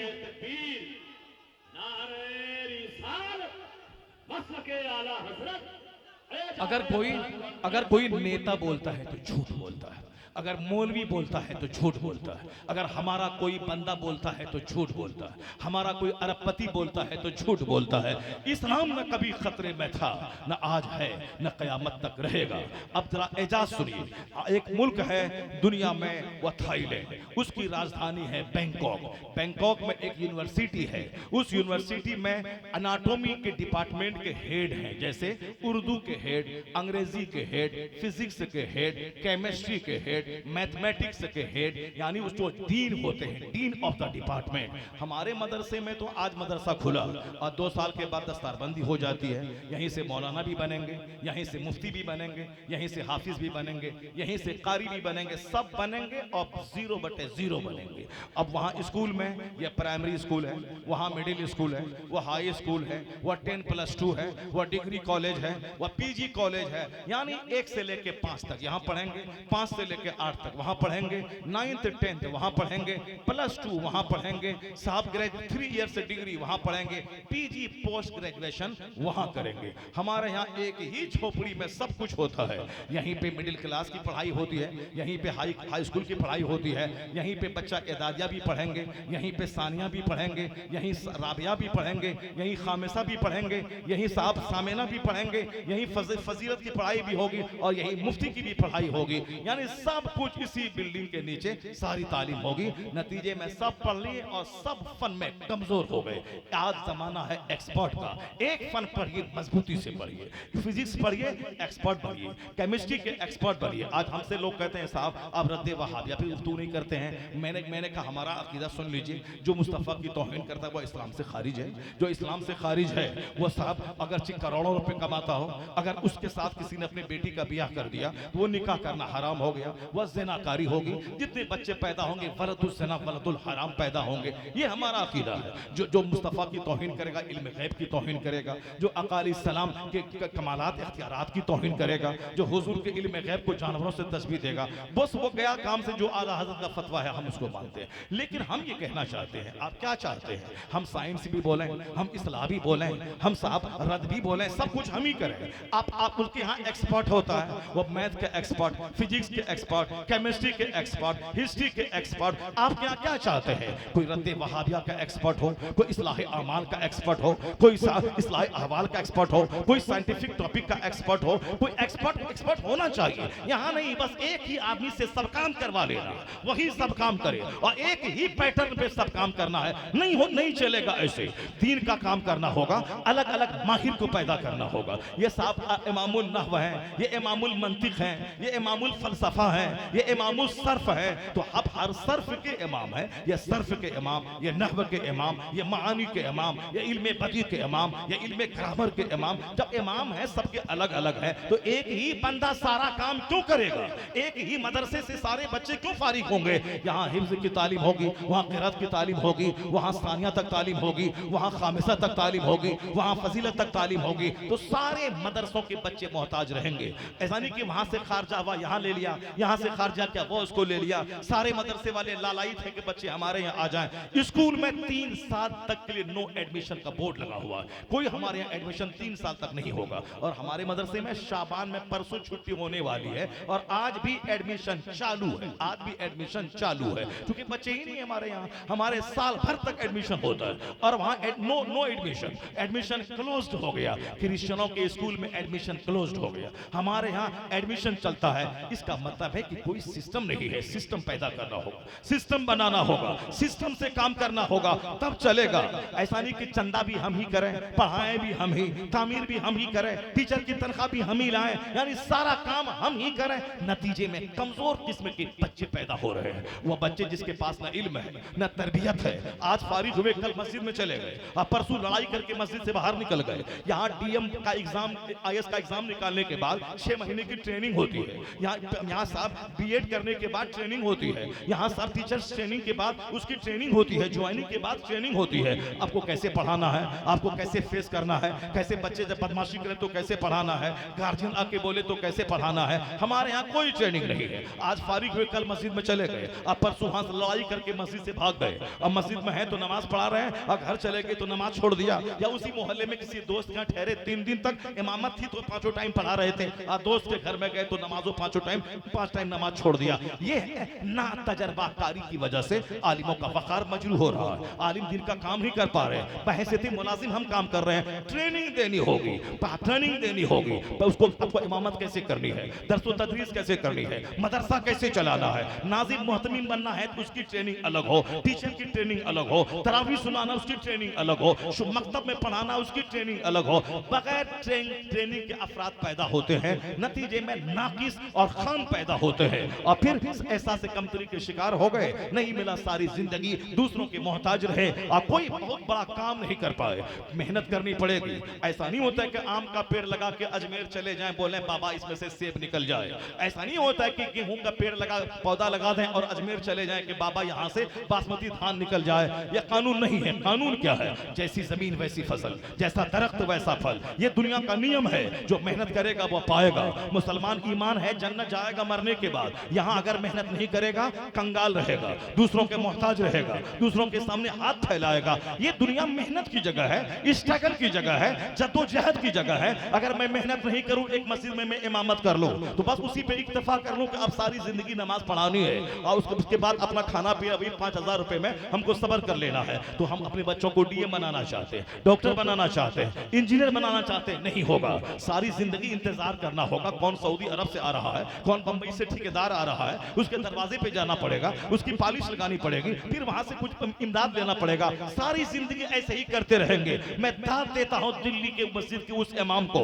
जो एक छोटे से मोहल्ले की छोटी सी मस्जिद में इमामत करते थे, लेकिन जब मस्जिद वालों ने टॉर्चर किया, परेशान किया, वो भी पुरानी फिक्र के मालिक थे कि हमको इमामत करते रहना है, बाल बच्चों को स्कूल में पढ़ा देना है, हम नहीं अच्छा खा पी पाए, मेरा बच्चा पढ़ के मास्टर बन जाएगा, कम से कम मस्जिद को एक ठहरने की जगह है। लेकिन नहीं, जब उन्होंने देखा मस्जिद में रहना मुश्किल है तो उन्होंने 3 साल तक सब्र किया, सब मुक्तदियों की नाज बर्दारी की। मतवली ने कहा मुसल्ला क्यों टूटा है, क्यों बल्ब टूटा है, क्यों पंखा बंद है, क्यों लोटा गिरा हुआ है, वो सारा नाज उठाने का फैसला कर लिया। उस 3 साल के अंदर उन्होंने हमदर्द यूनिवर्सिटी में एडमिशन करवाया, रात दिन मेहनत किया, 3 साल में BUMS की डिग्री हासिल कर ली, दूसरे मोहल्ले में क्लिनिक खोल दिया। मेहनती डॉक्टर के पास मरीजों की कमी नहीं होती। जो कामचोर मोबाइल चालक डॉक्टर हो उसके पास मरीज नहीं आएंगे, जो एक ही दवाई सबको लिखता हो। लेकिन जो मेहनती हो, तमाम दवाई की कंपनियों का मुताला करता हो, कौन सी दवाई किस मर्ज के लिए सटीक है उसको देखता हो, वो दिल्ली का छोटा सा इमाम, उन्होंने फैसला किया सारी जिंदगी अब इमामत मुझको नहीं करनी है,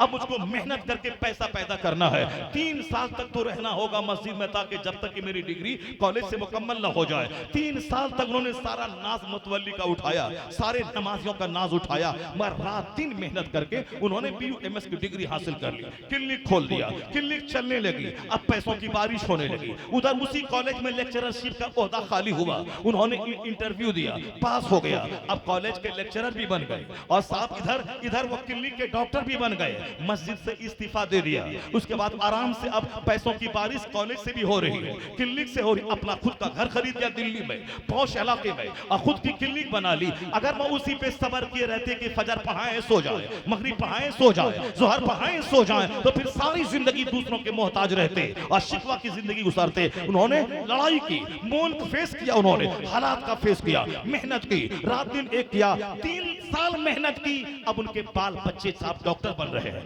इंजीनियर बन रहे हैं, दिल्ली में खुद का घर, दिल्ली में खुद की क्लिनिक हो गई। ये दुनिया है। यहाँ अजमेर जाने से सारा फलसफा हल नहीं होता कि आम का पेड़ है तो उसमें से सेब निकल जाए। बाबा 2-4 तमाचा मार के अजमेर से बाबा भगा देंगे कि आम के पेड़ से सेब नहीं निकलता है, गेहूं का पौधा लगा के बासमती धान नहीं निकलता है। हाँ, बाबा क्या देते हैं? एक बच्चा मेहनत करता हुआ मैट्रिक में 95% नंबर लाया, 10 घंटे पढ़ता था, इंटरमीडिएट में 12 घंटे पढ़ा, 98% नंबर लाया, ग्रेजुएशन में 99% नंबर लाया। अब उसको UPSC की तैयारी करनी है, 18 घंटे स्टडी बढ़ा दी। अब चला गया अजमेर, कहा बाबा मैंने मेहनत में कोई कमी नहीं की, मैंने मेहनत में कोई कमी नहीं छोड़ी, मैंने 99% नंबर लाया। बाबा अब सिर्फ दुआ कर दे, इधर से मेहनत चलेगी, उधर से गरीब नवाज के हाथ उठेंगे तो कामयाबी आसमान से जमीन पे उतर जाएगी।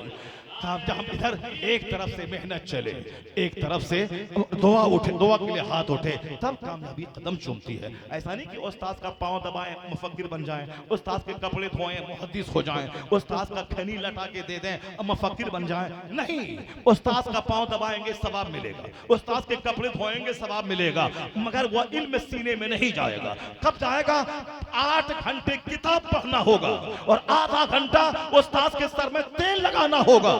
8 घंटे की इधर से मेहनत चलेगी और आधा घंटा खिदमत की उधर से दुआ चलेगी, कामयाबी कदम चूमेगी।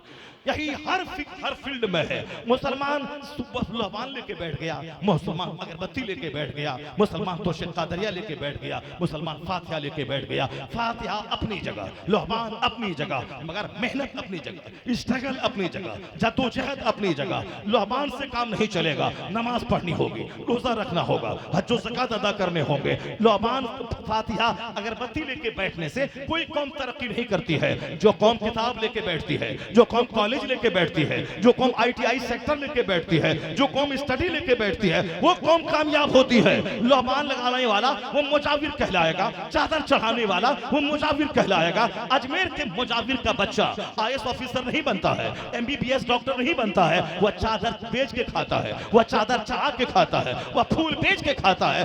मगर गरीबों का बच्चा बिहार का IAS ऑफिसर बन गया, वह ब्लॉक डेवलपमेंट ऑफिसर बन गया, वह इंजीनियर बन गया। इसलिए जो मजार पे बैठा रहेगा वह मुजाविर कहलाएगा, और जो किताब लेके बैठेगा मुहद्दिस कहलाएगा, वह मुफक्किर कहलाएगा, वह DM कहलाएगा, वह इंजीनियर कहलाएगा। एक कौम मुस्लिम, तुमको सबसे पहले इल्म की ताकत का एहसास दिलाया गया। Knowledge is power, knowledge is light. इल्म ताकत का नाम है, इल्म रोशनी का नाम है, इल्म कुव्वत का नाम है। हिंदुस्तान कहता है नॉलेज पावर है, चाइना कहता है नॉलेज पावर है। अमेरिका से 1000 साल पहले उसका वजूद नहीं था, मगर आज तरक्की का राज है knowledge, knowledge is power. China घिसा पिटा मुल्क बुद्धिस्टों का था, आज दुनिया की सारी मंडियों पे उसका माल है। चाइना का जवाब नॉलेज इज पावर। जापान पे हिरोशिमा पे बम गिरा के तबाह बर्बाद अमेरिका ने कर दिया, लेकिन आज अमेरिका की मंडी में सबसे ज्यादा माल जापान का है। जापान 50 साल में अपने आप को दुनिया का ताकतवर मुल्क बना लिया। उन्होंने जंग से हट के सारी तवज्जो पढ़ने लिखने और सनत व इरफत पे डाल दी। आज जापान का गुलाम अमेरिका है, क्योंकि इस कदर जबरदस्त सामान जापान बनाता है जो अमेरिका में जिसकी मैन्युफैक्चरिंग नहीं होती है। तो जापान का जवाब है कि नॉलेज इज पावर। इंडिया का जवाब है नॉलेज इज पावर। चाइना का जवाब है नॉलेज इज पावर। एक कौम मुस्लिम, इल्म ताकत है, इल्म रोशनी है। आज सारी दुनिया कह रही है, मगर तुम्हारे पैगंबर ने 1400 साल पहले कहा था, अलैकुम बिल इल्म फइन्नल इल्म कुव्वतुन, अलैकुम बिल इल्म फइन्नल इल्म नूरुन। इल्म हासिल कर, इल्म ताकत का नाम है, इल्म रोशनी का नाम है। इसलिए मैं कहता हूं कयामत तक जो भी शिक्षा को शक्ति कहेगा मुंह उसका होगा। यह नारा मुस्तफा का अता क्या हुआ होगा, यह नारा मुस्तफा का दिया हुआ होगा, जिसके पैगंबर ने इल्म पे इतना ज्यादा जोर दिया हो। Acquire knowledge from the cradle to the grave. माँ की गोद से लेके कब्र की गोद तक पढ़ो। यानी इल्म हासिल करने की कोई आयु सीमा नहीं है, कोई उम्र की कैद नहीं है, और वह कौम जाहिल रहे। माँ की गोद से कब्र की गोद तक पढ़ो। चाइना जाना पड़े पढ़ो, चाहे हमेशा पढ़ो।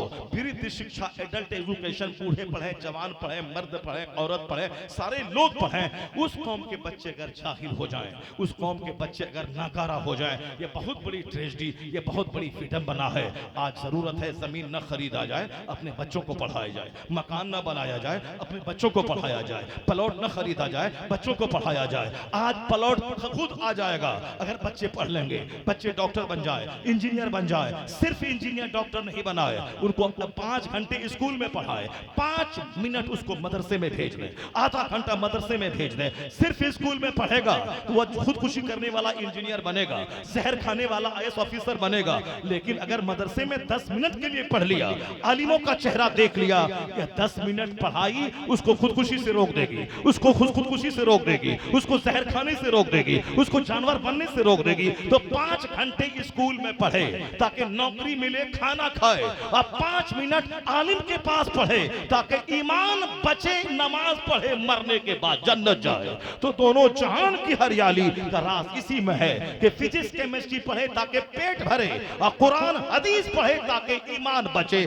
सिर्फ कुरान हदीस पढ़ेगा, अगर कंप्यूटर नहीं पढ़ेगा, साइंस नहीं पढ़ेगा, तो बहुत बड़ी खिदमत इस्लाम की नहीं कर पाएगा।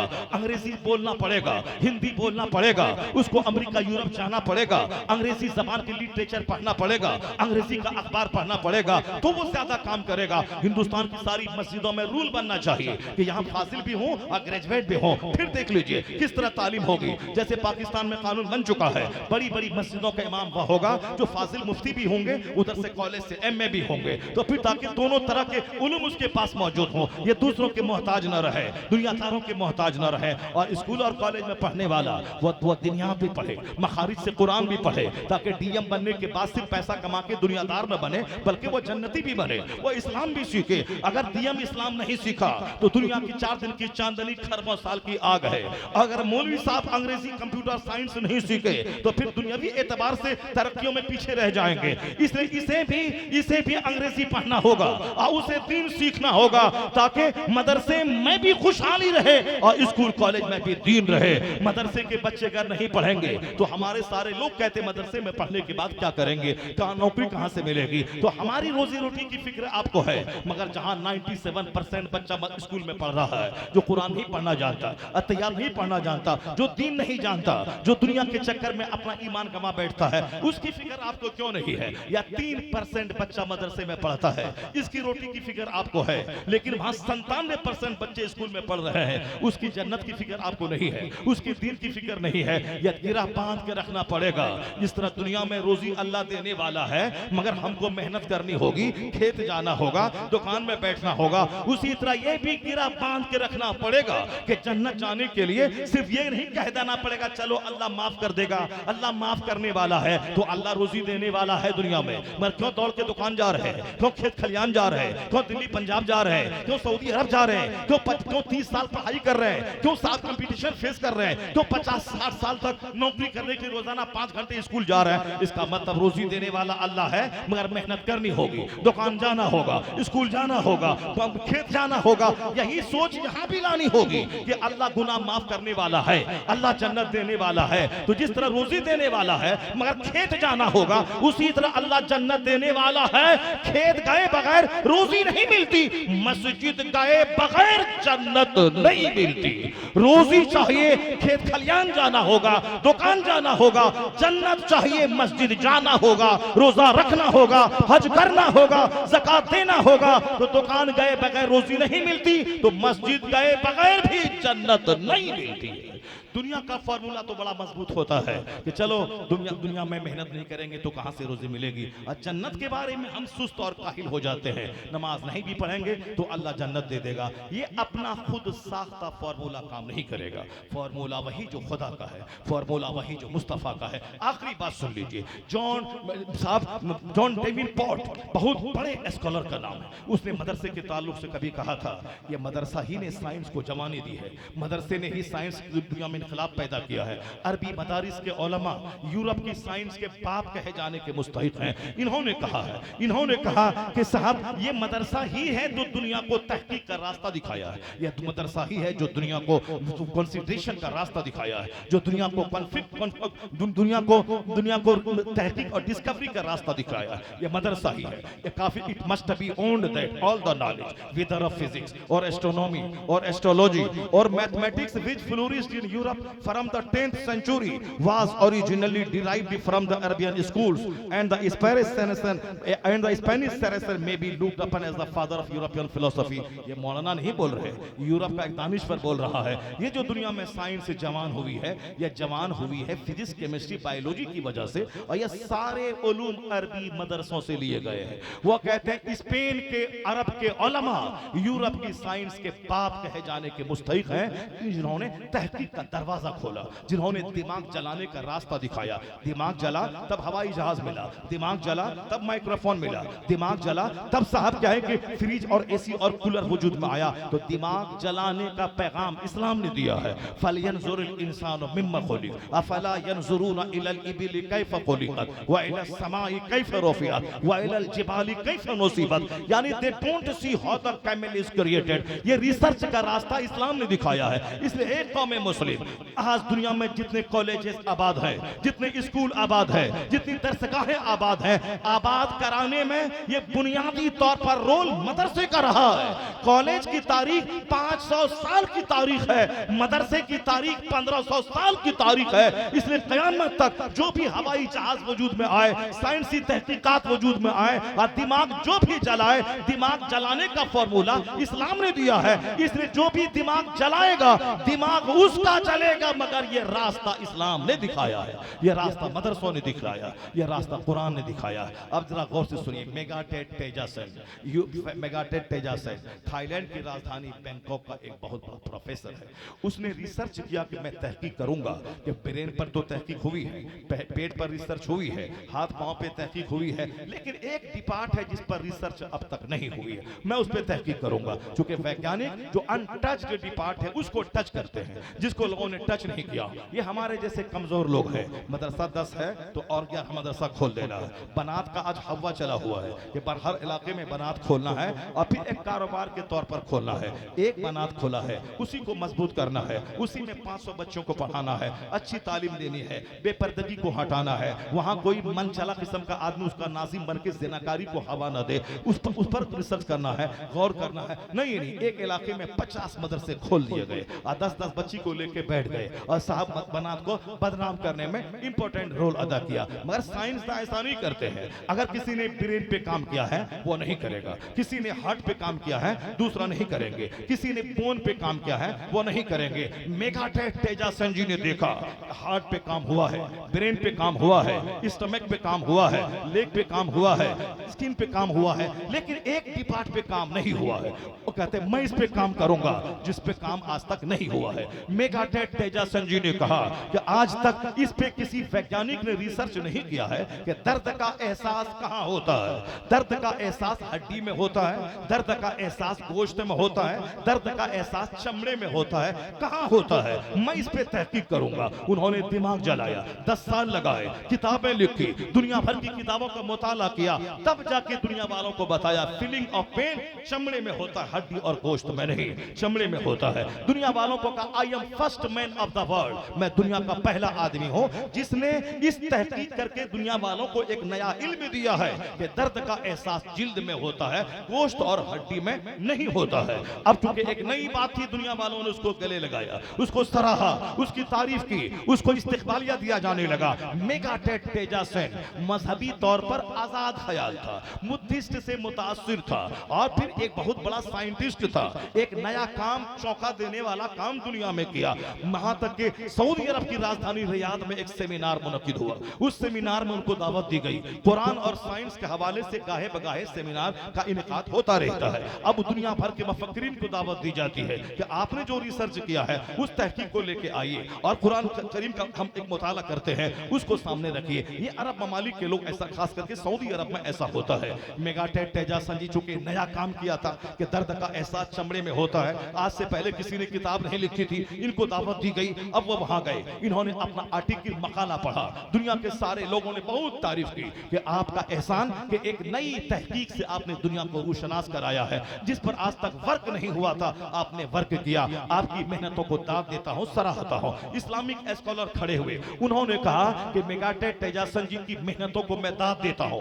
आज तक किसी लेबोरेटरी, किसी के यूनिवर्सिटी में तहकीक नहीं हुई थी कि दर्द का एहसास चमड़े में होता है। मगर मैं उनसे कहता हूं, आप पढ़े लिखे आदमी हैं, ये हमारी मजहबी किताब कुरान है। हमारा अकीदा है कि कुरान किसी बंदे ने नहीं लिखा है, ये हमारे परवरदिगार खालिक का कलाम है। खालिक का कलाम किसी बंदे ने नहीं लिखा है, मेरे अल्लाह का कलाम है। अल्लाह ने अपने महबूब पे नाजिल किया है और उसको किताब की शक्ल में अभी यहाँ लिखा गया है। ये हालांकि अल्लाह का कलाम है और 1400 साल पहले दुनिया में नाजिल हुआ है। जो तहकीक आपने की है कि दर्द का एहसास चमड़े में होता है, मेगाटेक तेजासन जी भी सुन ले और जितने मंदूबीन यहाँ सारे लोग सुन ले।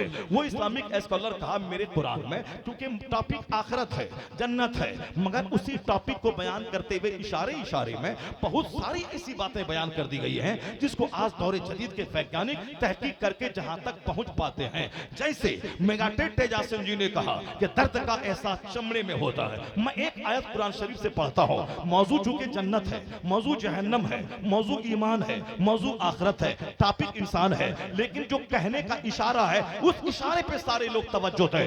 चुनांचे सारे मुहक्किकीन, सारे वैज्ञानिकों के कान खड़े हो गए। अरबी जबान में बोला गया, उसका तर्जमा दुनिया की सारी जबान में किया गया कि कुरान शरीफ में एक जगह मेरा खुदा कहता है वल्लज़ीना कफरू बिआयातिना सौफ नुस्लिहिम नारा कुल्लमा नदिजत जुलूदहुम बदलनाहुम जुलूदन गैरहा।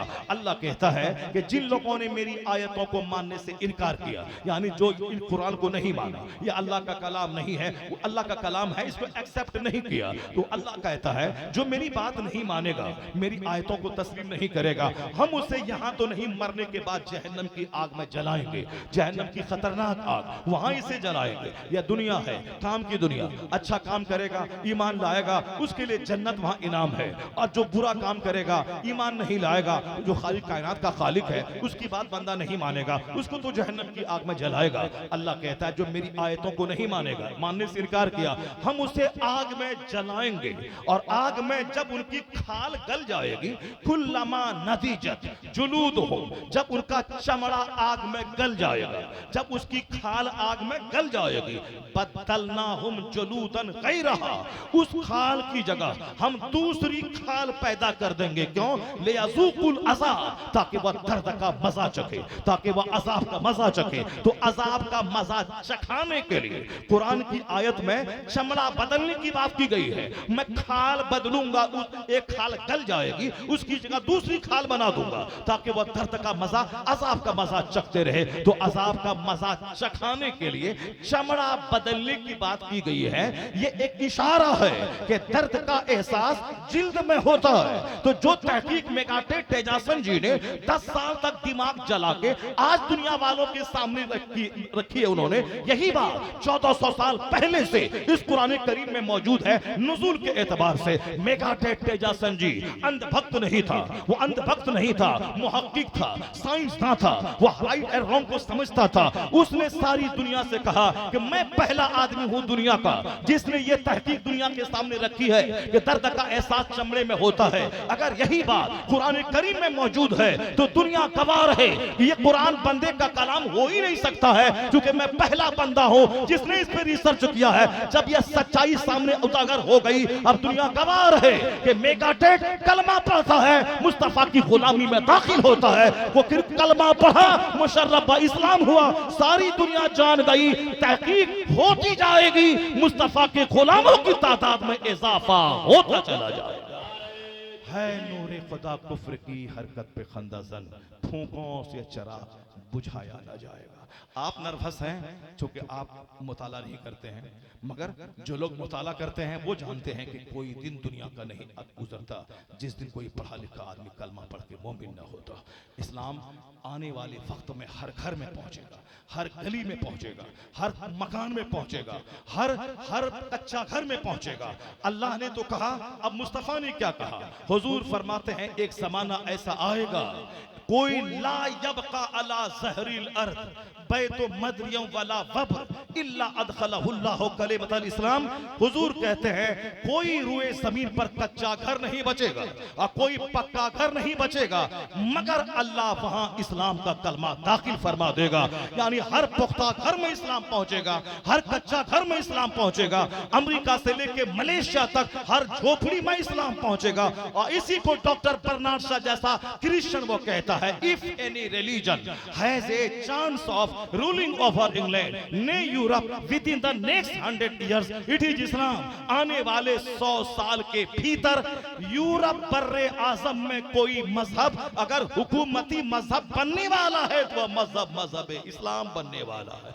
इसलिए एक कौम मुस्लिम जुल्म नहीं रहेगा, ये आंधी नहीं रहेगी, या तूफान नहीं रहेगा। तूफान आता है चला जाता है, आंधी आती है चली जाती है, जालिम आते हैं चले जाते हैं, सुनामी आती है चली जाती है, सैलाब आता है चला जाता है, तेज आंधी आती है चली जाती है, कुछ नहीं होता, फिर मौसम नॉर्मल हो जाता है। उसी तरह आज जुल्म की आंधी चली है, मुशरिकों की आंधी चली है, मकरूरों की आंधी चली है। आज आंधी है, कल खत्म हो जाएगी।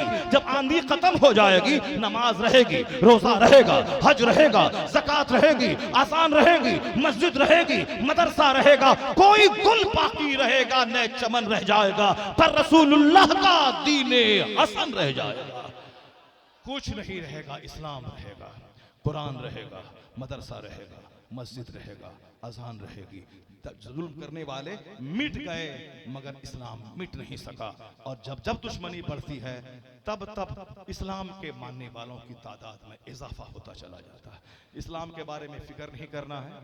कुरान एक ज़बरदस्त दलील है हमारी। बस आपको अब अपनी फिक्र करनी है कि आपको कैसे इज्जत के साथ रहना है, मेहनत करनी है, बच्चों को पढ़ाना है, मुशक्क़त करनी है, मस्जिदों को आबाद करना है, मदरसों को आबाद करना है। सिर्फ मदरसा ही नहीं, स्कूल कॉलेज अपनी तरफ से खोलना है ताकि हमारी बेटियां जींस टी शर्ट पहन के गैरों के स्कूल में तमाशा बनने नहीं जाएं। हमारा अपना स्कूल हो, अपना कॉलेज हो, अपनी तरबियत गाह हो, ताकि हम अपने माहौल में, नमाज रोजे के माहौल में, निकाब और हिजाब के माहौल में, टोपी के माहौल में हमारा बच्चा साइंटिस्ट बने, हमारा बच्चा ग्रेजुएट बने, हमारा बच्चा प्रोफेसर बने। अगर मैं अंग्रेजी नहीं पढ़ता तो आपको मैं अंग्रेजी कैसे सुनाता? अगर मैं हिंदी नहीं पढ़ता तो मैं आपको हिंदी कैसे सुनाता? जब मैं मदरसे में रहने के बावजूद एक मुश्त दाढ़ी से नीचे कभी मेरी दाढ़ी कम नहीं हुई। मैं अंग्रेजी से मैं एमए कर रहा था, शेरवानी के साथ, दाढ़ी के साथ। अब अगर बच्चे कोई स्कूल कॉलेज में ये समझें कि दाढ़ी रखने के बाद ही, मुंडाने के बाद ही पढ़ाई होगी, गलत है। हमारे मुल्क हिंदुस्तान में डॉक्टर मनमोहन सिंह 10 साल तक प्राइम मिनिस्टर है मगर सर पे पगड़ी रही, चेहरे पे दाढ़ी रही। जब एक क्रिश्चियन का बच्चा, जब एक सिख का बच्चा दाढ़ी पगड़ी के साथ रखे प्राइम मिनिस्टर बन सकता है, वो साहब गृह मंत्री बन सकते हैं, वो साहब विक्रम सिंह फौज का जनरल बन सकता है, तो हमारा बच्चा अगर दाढ़ी टोपी के साथ अगर खूब 18 घंटे मेहनत करे तो उनके साथ मेहनत है, मुस्तफा की रहमत नहीं है। और यहाँ जब मेहनत रहेगी तो अल्लाह रब्बुल इज्जत की अता, मुस्तफा की रहमत, बुजुर्गाने दीन की दुआएं, तो हमारी मेहनत जहाँ सारी चीजें मिल जाएंगी तो दूसरी कौमें बाद में आगे बढ़ेंगी, मुस्तफा का गुलाम पहले आगे बढ़ेगा। क्योंकि हमारे पास अल्लाह का करम, मुस्तफ़ा की रहमत, बुजुर्गों की दुआएं शामिल रहेंगी। सारी चीज़ों के बावजूद अगर हम आज पीछे हैं, मेरे पास करम है मगर मेहनत नहीं है, स्ट्रगल नहीं है, जद्दोजहद नहीं है, हमारे पास टांग खिंचाई है, प्रमोशन नहीं है, बढ़ावा देना, हिम्मत अफजाई नहीं है। यस्सरू वला तुअस्सरू, बशरू वला तुनफ्फिरू। मुश्किल मत बनाओ इस्लाम को, आसान बना के पेश करो, आसानियां पैदा करो, मुश्किल नहीं। खुशखबरी दो, नफरत मत दिलाओ, लोगों को प्रमोट करो, लोगों को हौसला दो। ये मत बोलो कि तू, तेरा बाप है जाहिल, तू क्या पढ़ पाएगा, नहीं, बल्कि ये बोलो कि तेरा बाप कुछ नहीं था, तू डीएम बनने वाला है, तू प्रोफेसर बनने वाला है, तू साइंटिस्ट बनने वाला है। जो कुछ नहीं बनने वाला था वो बन जाएगा। और अगर जो कुछ बनने वाला था, अगर हमने उसको डूमरलाइज करके कहा कि तेरा बाप जाहिल और तू क्या पढ़ पाएगा, तो जो डीएम बनने वाला था वो चपरासी भी नहीं बन पाएगा। इसलिए इस्लाम कहता है बशरू वला तुनफ्फिरू, गिव गुड न्यूज, अच्छी खबरें दो, अच्छी बशारत दो, नफरत मत दिलाओ, मुश्किल मत बनाओ पढ़ाई को, मुश्किल मत बनाओ इस्लाम को, आसान बना के पेश करो ताकि लोग लपक के इसकी तरफ आए। अल्लाह तबारक व तआला हमको, आपको, सबों को इस्लाम की बुनियादी तालीमात पे अमल करने की तौफीक अता फरमाए। मैं बहुत थका था, 6-7 घंटे तक कार में बैठा हुआ था, और उसके बावजूद मैंने 2 घंटे तक मैंने आपके सामने कुरान और हदीस का बयान में करता रहा। मुझको चूंकि अभी फौरन पटना जाना है, वहाँ सुबह फ्लाइट लेके गोवा जाना है, इसलिए मैं अभी जल्दी खत्म कर रहा हूँ। वरना अभी जिस तरह से आप लोगों ने तवज्जो के साथ तकरीर सुनी थी, मेरा मन कर रहा था कि 1 घंटा और मैं आपके सामने तकरीर करूँ। ये आपकी तवज्जो है। अब वह दौर खत्म हो गया, वो डुम-डुम का दौर खत्म हो गया, अब ढोलक वाला दौर खत्म हो गया, अब वह मिक्सचर मशीन वाला दौर खत्म आ गया। अब वह वक्त आया है कि नहीं सुनी जाएगी मिक्सचर मशीन वाला, अब किताब पढ़ी जाएगी, अब कुरान सुना जाएगा, अब हदीस सुनी जाएगी, अब आलिमों को जलील करके पीछे नहीं रखा जाएगा, बल्कि जो आलिम होगा वही मेरा इमाम होगा, वही मेरा मुक्तदा होगा, वही मेरा आज आपने बता दिया है हिंदुस्तान के सारे लोगों को कि तुमने अगर ये बोला है कि बिहार में और बिहार के सीतामढ़ी और सीमांचल इलाके में वहां सिर्फ नाथखानी सुनी जाती है, तो तुमने गलत सुना है। अगर पहले ऐसा होता था, अब नहीं होगा। अब जवान हमारे जाग चुके हैं, सारे लोग बेदार हो गए हैं। अब किताब पढ़ी जाएगी, किताब पढ़ाई जाएगी, इल्म सुना जाएगा। अब नात सुनाने के लिए रात में मुस्तफा को सुनाया जाएगा, जैसे आला हजरत सुनाते थे कि रात के 2 बजे उठते थे, मुस्तफा को नात सुनाते थे। मगर नात को मिक्सचर मशीन की तरह, कव्वाली की तरह नहीं सुना जाएगा। अब हदीस सुनी जाएगी, कुरान सुना जाएगा, पढ़ा जाएगा, बच्चों को पढ़ाया जाएगा, तरक्की की जाएगी। मुसलमान पढ़ेगा, मुसलमान बढ़ेगा, जाहिल नहीं रहेगा। अल्लाह तबारक व तआला हमारे नौजवानों को इल्म सीखने और आलिमों की कद्र करने की तौफीक अता फरमाए। आमीन। व आखिरु दाअवाना अनिल हम्दुलिल्लाह। माशाअल्लाह माशाअल्लाह, सुभान अल्लाह। वो जाले अपनी